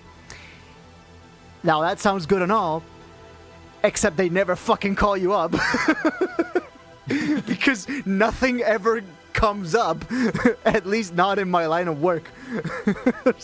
Oh no. Yeah, I mean The only thing that comes up are like community manager jobs, which I would gladly take up, except for the fact that I would have to drive like 2 hours every single day just to go to work. Yeah. and that is, and if I'm going to be spending half my salary on fuel, so it's just not, No, thanks. yeah. But here's the thing. Do you have to take courses or go to meetings with some person that takes care that you get a job or something like that? They tell you that you have to take an interview with a person that specializes in helping you find work.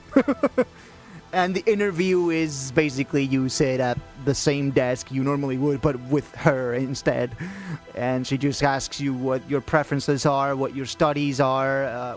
She can already pull up some data because, she has my national ID. She can look me up on the database and see what I've studied, what I've graduated from.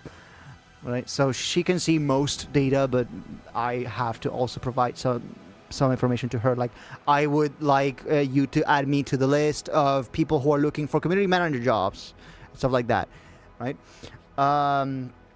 So yeah, that is just so she can build the optimal profile for you for that pool of employment demand. thing. Yeah. But still, it never fucking happens. And when it does, once in a blue moon, it's just it's too far away. My commute to work would take up like half, like a quarter of the total time I'm out. I'm not home.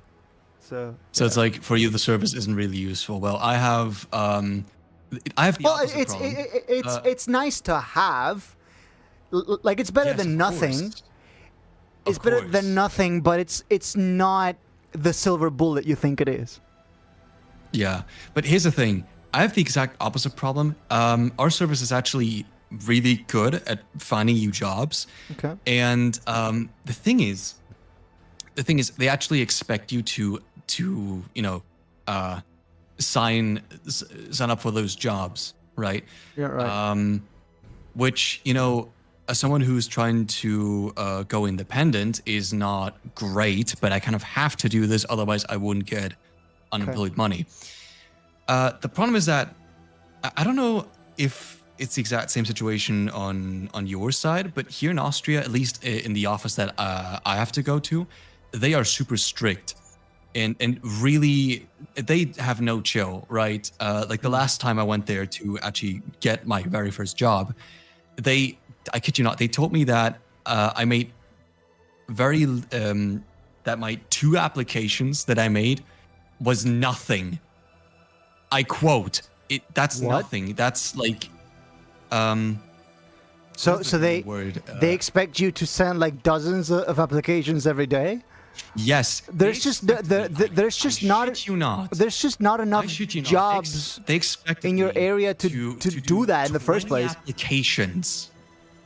They were There's just expecting 20 applications instead of 2. there just aren't enough jobs in your area to just do that in the first place. I mean, at that point, I was like, "Oh God, do I really want to go through this?" And that's why I'm not really looking forward to the service because I don't know what to expect. Either I really have to like churn out applications as best as I can to keep the office lady happy. Yeah, no, it's as just best I can. here. I don't really have a burden here, like we in our country's constitution. It's yes, I know. I'm talking about that.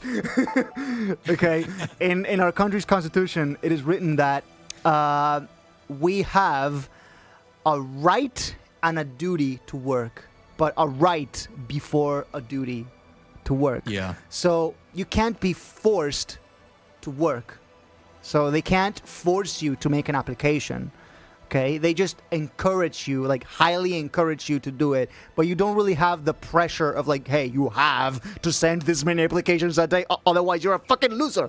That's just that's not what happens, okay? Yeah.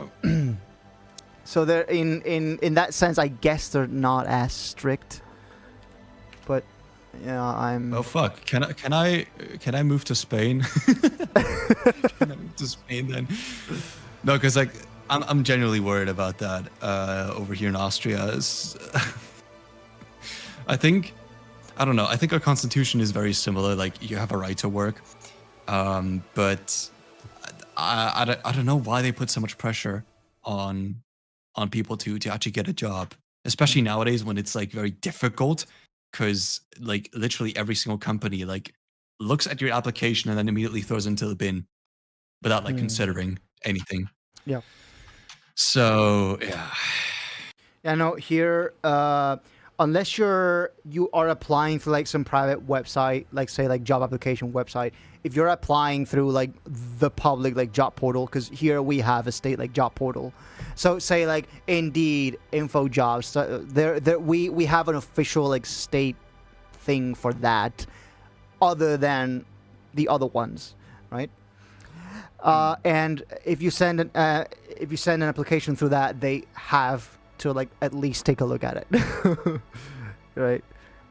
Okay. But yeah, I have met my fair share of people who just go like I've gone through this, but not in the exact same setting. I've had times where For Over Me 2, okay, this is back in like I think it was 2021. So like Rushdown 100. Over Me 2, that track wasn't originally supposed to be a solo track with Sky Roses. It was supposed to be a collab with a certain someone, which I'm not going to say his name, but let's call him David, okay? David. This David. This David here. He reached out to me, asking me for a collab, and promising to me he could get the collab into Monster Cat. Obviously, I was over the moon about that, right? So I had to take it up, and the guy was like, he is actually an artist. He has released there. He is legit. So I immediately get to work, and I come up with the first few bars for a dubstep track that would become Over Me 2. But instead of being this like future garagey thing, it's first it's like a dubstep drop, okay? And I export the stems and I send it all to David. And then David proceeds not to reply for the next 8 months. Oh boy. And 8 months after that, I'm sitting on these stems and I'm going like, what the fuck is happening here? Like, so I try to follow up, still no response, and that's when I knew, okay, this is not happening. I have to take it to myself to finish these, this thing. I eventually ended up scrapping that drop because it had been so long that the drop just sounded dated by that point, and so I thought, okay, I have to change this now, and so I turned it into this future, I turned it into Over Me 2, because it wasn't, at first, it wasn't going to be Over Me 2, it was going to be an original track called Timeless, okay, and then I ended up calling it Over Me 2 Timeless. So, yeah. God damn it.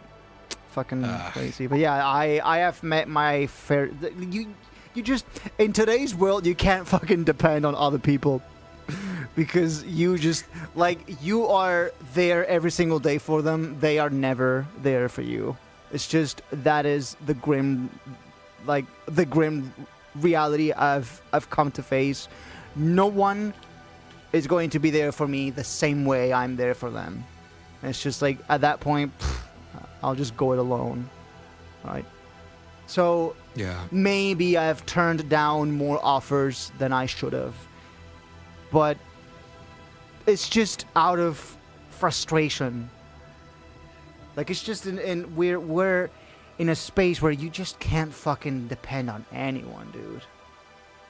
Like, it's like if you play God of War Ragnarok, at the very end when you fight Odin, and like he's the last one standing there, he has a line and he says, "Looks like I gotta do everything around here." Same exact feeling. Same exact thing. Oh god. Same exact fucking thing. That feeling. Looks like I gotta do everything around here.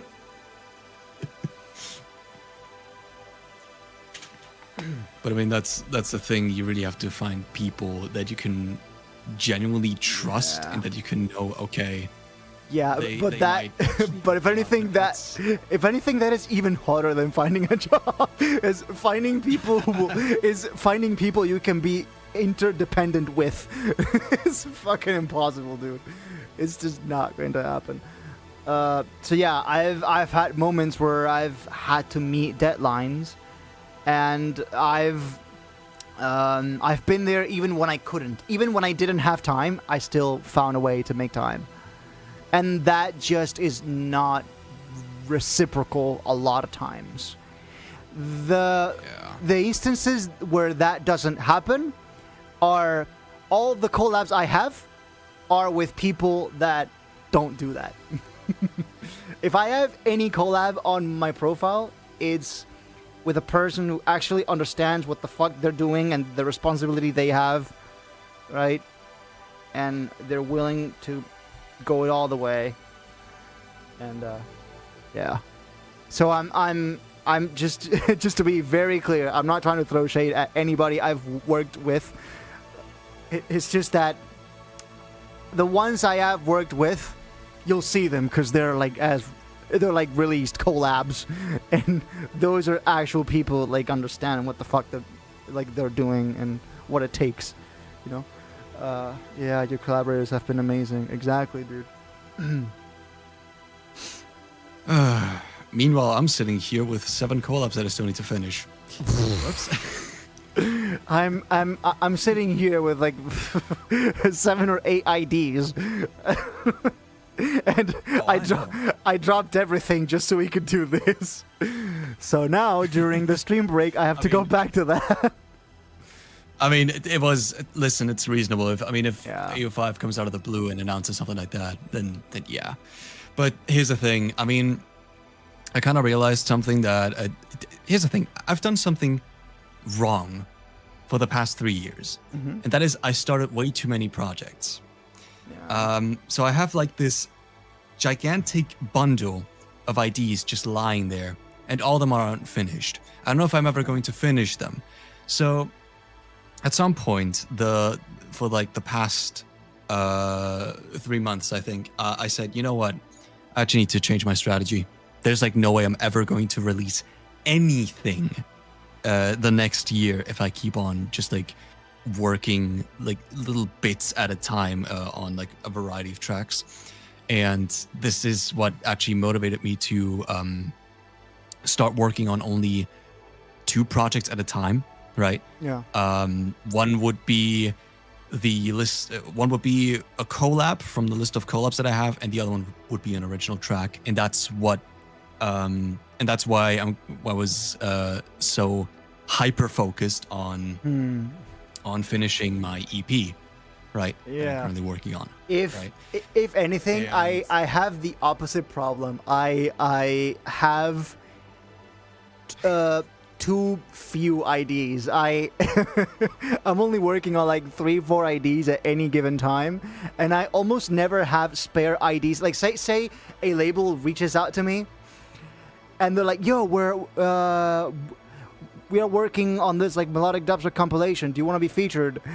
And and I always have to reply, "I would love to. I just don't have anything for you." I never have spare things to send. I'm always like that's one issue. That is one issue with that strategy, but like, I don't know. I I'd do say, prefer like, quality in over your quantity. case- So I would rather Yes. release Let's 2 say- great songs in a year than 20 bad songs in a year. Exactly. Exactly. And I'd say like focus on one thing, not 100 things, right? And knowing your situation right now, because I know what you're planning, I'd say it probably is better to like focus on that one thing, right? It's like what is that like one Chinese saying that it's like don't be like a rabbit that like picks up one carrot and then drops it as it finds like another carrot on the floor, right? That's not productive in my opinion, at least. So yeah. Why is the time limit for this remix compilation so short anyway? Ask Austin. I have no idea. So it is short, but if this is anything to go by, it's doable. It's absolutely doable. Yeah. No, I think like it was 3 weeks, right? 3 weeks, yeah. 3 weeks. That's plenty of time, to be honest. Like I've done, if you know me, I tend to join this like competition on Newgrounds called Newgrounds Audio Deathmatch, and there we have like a limit of 2 weeks, right? And the thing is, in those 2 week sessions, I've made like my best tracks. Form all-nighter. They give you 24 hours. Yeah. This- Sometimes you get some really nice bangers out of all-nighters. yeah. Limitations breed creativity. It's just that. It's just Exactly. every single year they keep proving that when you're up against a deadline, you tend to think out of the box and you come up with solutions that you may have never come up with otherwise. Yeah. Absolutely. I guess Austin was like, well, I mean, I want people to create good stuff, and they would need a little bit of pressure, right? There was Or already no, he wanted submissions. to see people suffer. There was already submissions like 3 days after it was announced. I'm sure Danny's was one of them. she went so fucking hard. She produced hers in like two days. I'm like, what? How is that possible? And her remix like was actually pretty decent. I'm like, what the fuck? How do you? And she just goes, well, I just spent like 8 hours every day on it, and I'm like, oh, so that's how you did it. The powers of being unemployed. The power of Which are the powers that I'm unemployment. trying to harness. Yeah, some of my best tracks came from Dude, whoa, my computer lagged there for a minute. The exporting process is not being any easier on the CPU. It's this day extracts a heavy toll. Fingers crossed I don't blue screen during this whole process. If FL Studio crashes, I'm half fine with that because I can just open it again. If OBS crashes, I'm also fine with that because this stream, I set it to not end automatically. So if I close it, it's basically like I have infinite time as disconnection, as like a protection. So Twitch gave me 90 seconds to reconnect, otherwise the stream ended. YouTube gives you a checkbox. If you turn it off, as soon as OBS closes or you hit end stream, it ends the YouTube stream page. If you turn it on, the stream can end, like you can end the video feed to that stream page, but the stream will technically still be live.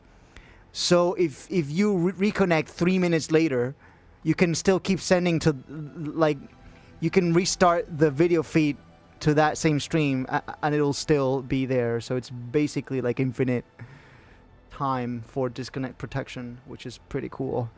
It's really cool, yeah. Yeah, Desex told me about that, and I've been using it ever since.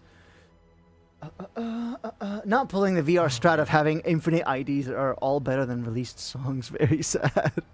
Yeah, no, I just I have this thing where it seems to be that with perfect pitch, the way you work is that you don't scrap anything, because if you scrap it, it doesn't make it into the DAW in the first place. So like you can visualize a song in your head in such a way that you already know if it's going to work or not without even laying it down in the DAW. Right? Yeah. So when I do start work on something, I will, like, there's a near 100% chance that I will finish it and release it. So I scrap almost nothing, but since the scrapping process happens here and not in the computer, I make very few tracks a year. So yeah, it's like I'm never sitting on like 20, 30 IDs. If anything, I'll have like 5-6 tracks every 6 months. But all of those will get finished and we'll get the full treatment and we'll get a full release and all that. So yeah, That's it's just pretty another cool. way of it's just another way of looking at it. But that doesn't apply to sound design and stuff. Yeah, when the thing is, if you separate sound design sessions from production sessions, first of all, you're no longer taking 3-hour detours. So say you are like locked in the process of composing, and you suddenly get an idea for this growl could be cool, and then you just spend the next 3 hours like going for a detour and trying to make that growl, and by the time you come back to the composition process, you forgot what you were doing in the first place. By separating the sound design sessions from the productions, from the composition ones, that no longer happens. You spend 2 to 3 hours building a big monolith of just bass sounds. And once you arrive at the songwriting process, that part's already done for you. You just have to pick the samples, right? And that speeds up the process quite a bit, and that allows you to stay focused on what really matters, which is the songwriting. You can be the craziest sound designer if you don't have the songwriting skills. That won't matter. You can make the craziest growls and put it in the worst setting possible. So yeah.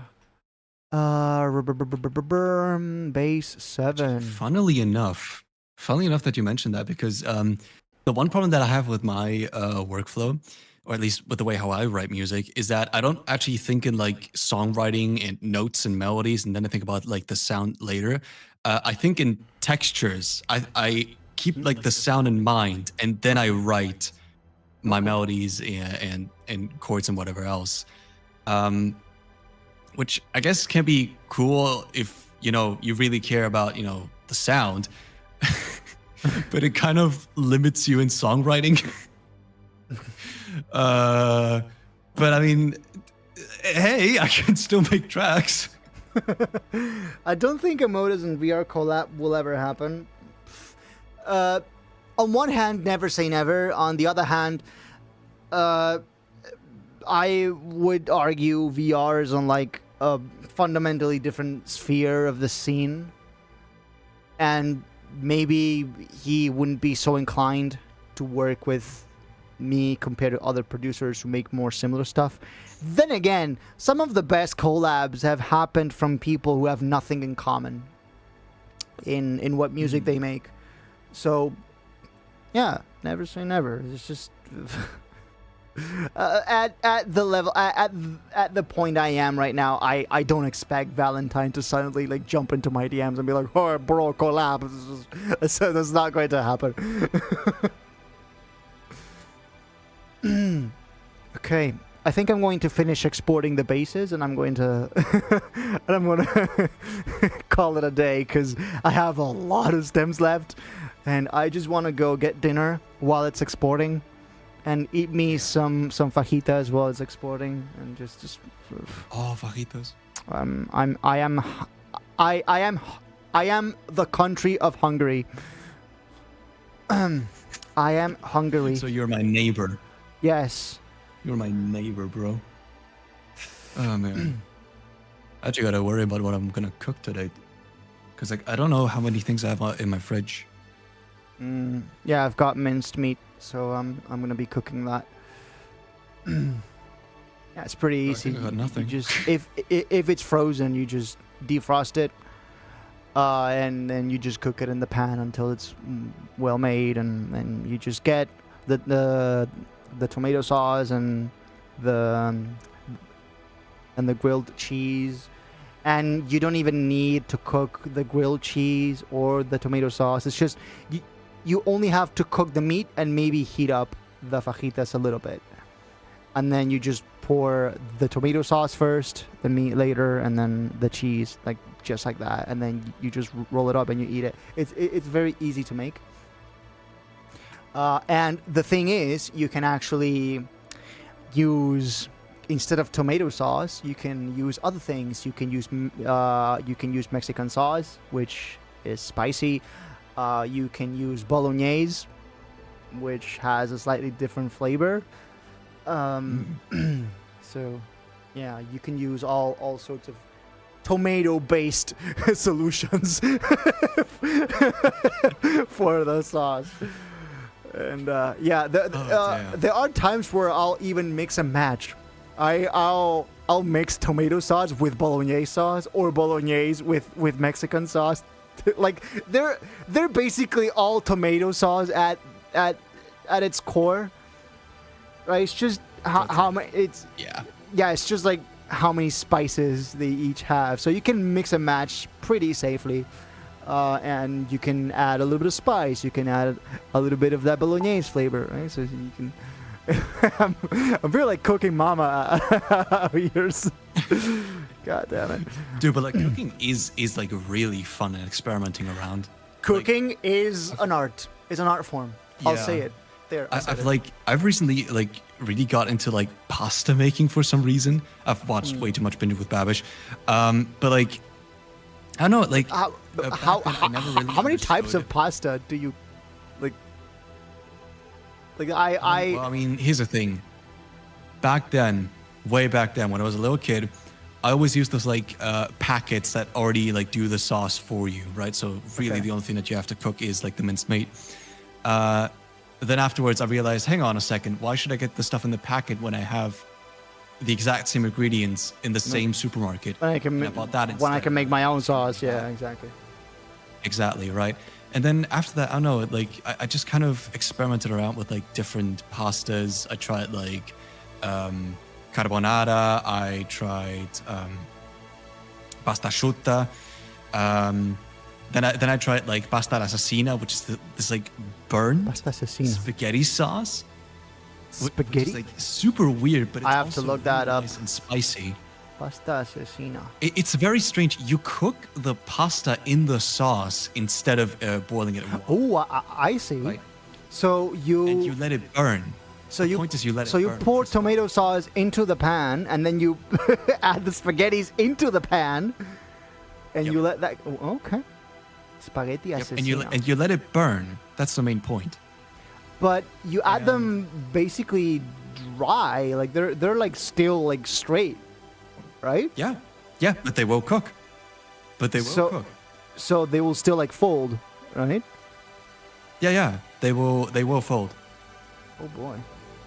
It's very bizarre. I should probably then, try that someday. I have never seen And then this. after that,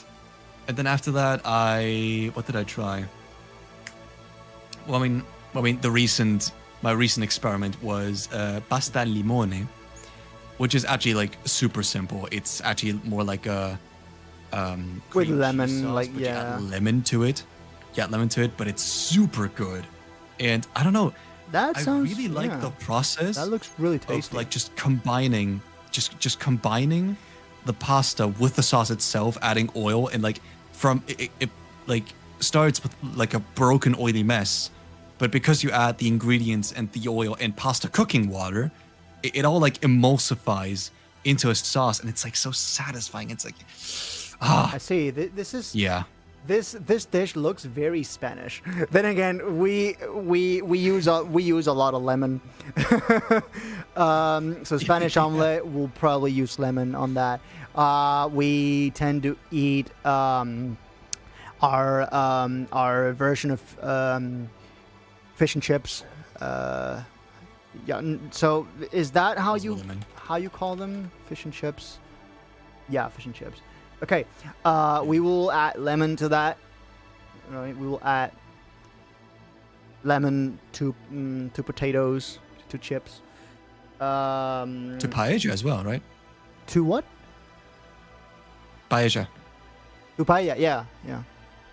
To Paella. yeah, like rice. Unless it's white rice, that's probably not a good idea. But yeah. but with white rice, you want to cook white rice with a very concentrated oil. You want to use a 0.6 degree, maybe even 1 degree concentrated oil, 1%. Sorry. So yeah, 0.6 to 1% acidity oil, and that gives it this very strong flavor that is really tasty when combined with white rice. Because by itself, white rice basically tastes like nothing. It's just you eat it, and it's okay, I'm just eating this white mush. This is yeah. We're on to the sins. We're past the basis now, boys. But yeah, this is going to take far longer than than the stream. So I think I'm gonna cut it. As soon as we reach the 3 hours, I'm gonna cut it. And then I'll just leave this exporting in the background. But yeah, by tomorrow, guys, all of this will be exported, and we will be ready to start the mixing and mastering session. So yeah, as a heads up, I'll put the camera probably somewhere in the back here, like we did for all those years ago for the Rushdown We Don't Play Miracle Lab thing. and I'll do like a special layout where you can see like a wide angle of the entire studio, so like me like looking at the screen with the speakers and all that, and then on the upper half of the screen you can see FL Studio and that. All those years ago, I feel old. Yeah, that was 2021. That was 4 years ago. Fuck. Oh my god. Yeah. Or now we don't play Miracle. That was 4 years ago. Fucking hell. I've had brown rice too. I've lived with Asian cuisine as an Asian myself. Brown rice. Have I ever had brown rice? I hope you did, because I don't think like, so. No, I've never had brown. in my opinion, brown rice is like much tastier than normal basmati rice. I don't think I've had brown rice. So I've had white rice and then yellow rice, which is basically like just yeah, yellow rice. Or like Spanish yellow rice. You basically add like a colorizing substance. What's it called? Colorante alimentario. Oh. Colorante alimentario in English. Food coloring? Okay. I guess it's just food coloring.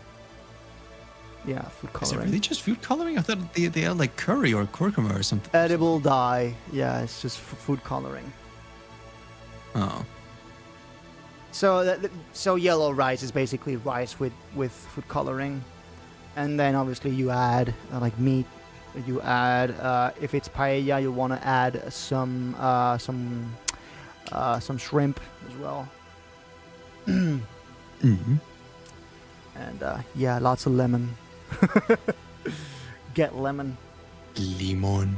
Still remember lemon. when the Mega Collab remix came out 4 years ago. Yeah. Holy shit.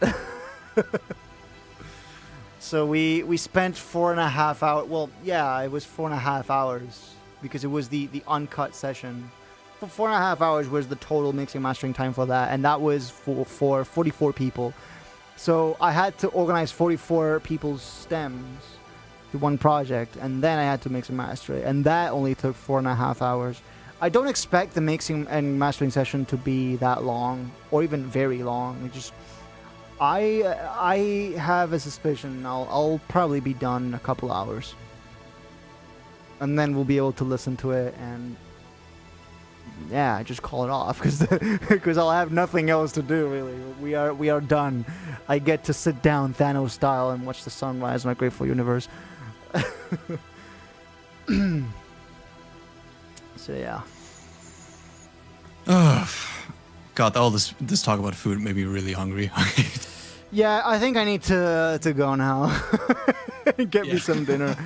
So I'm going to leave this exporting here. Guys, thank you all so much for being here throughout all these 12 days. We're finally done mixing and mastering session, the final one tomorrow. So yeah, Snowblind Remix, day 13, the end game. Tomorrow, 7 p.m. Central European Summer Time. Please be there. So yeah, same time this stream started. And we will have a special layout and like a special camera angle for you all as well. Until then, I've been Paul A.K. Modus. He's been Agente001. That just finished exporting. Okay. So yeah, Perfect timing. Yeah, you can check out the complete playlist for the making of this remix from start to finish right here in my YouTube channel. So when you enter my channel, there's a playlist that says from start to finish A5 Snowblind Remix, and every single stream we did there. So the creation of the entire track pretty much from scratch to finish. It's there. So if you've ever wondered how do you make a song, how do you work on your music, there's your answer. The only thing is it's probably going to take you like more than 24 hours to know the answer, because it's a long time. I spent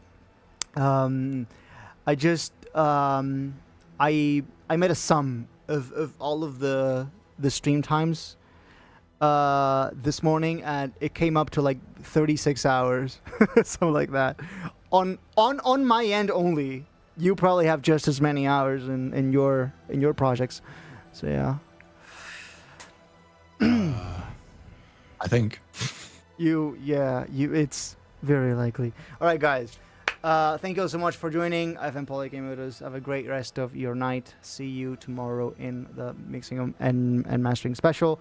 As always, until next time.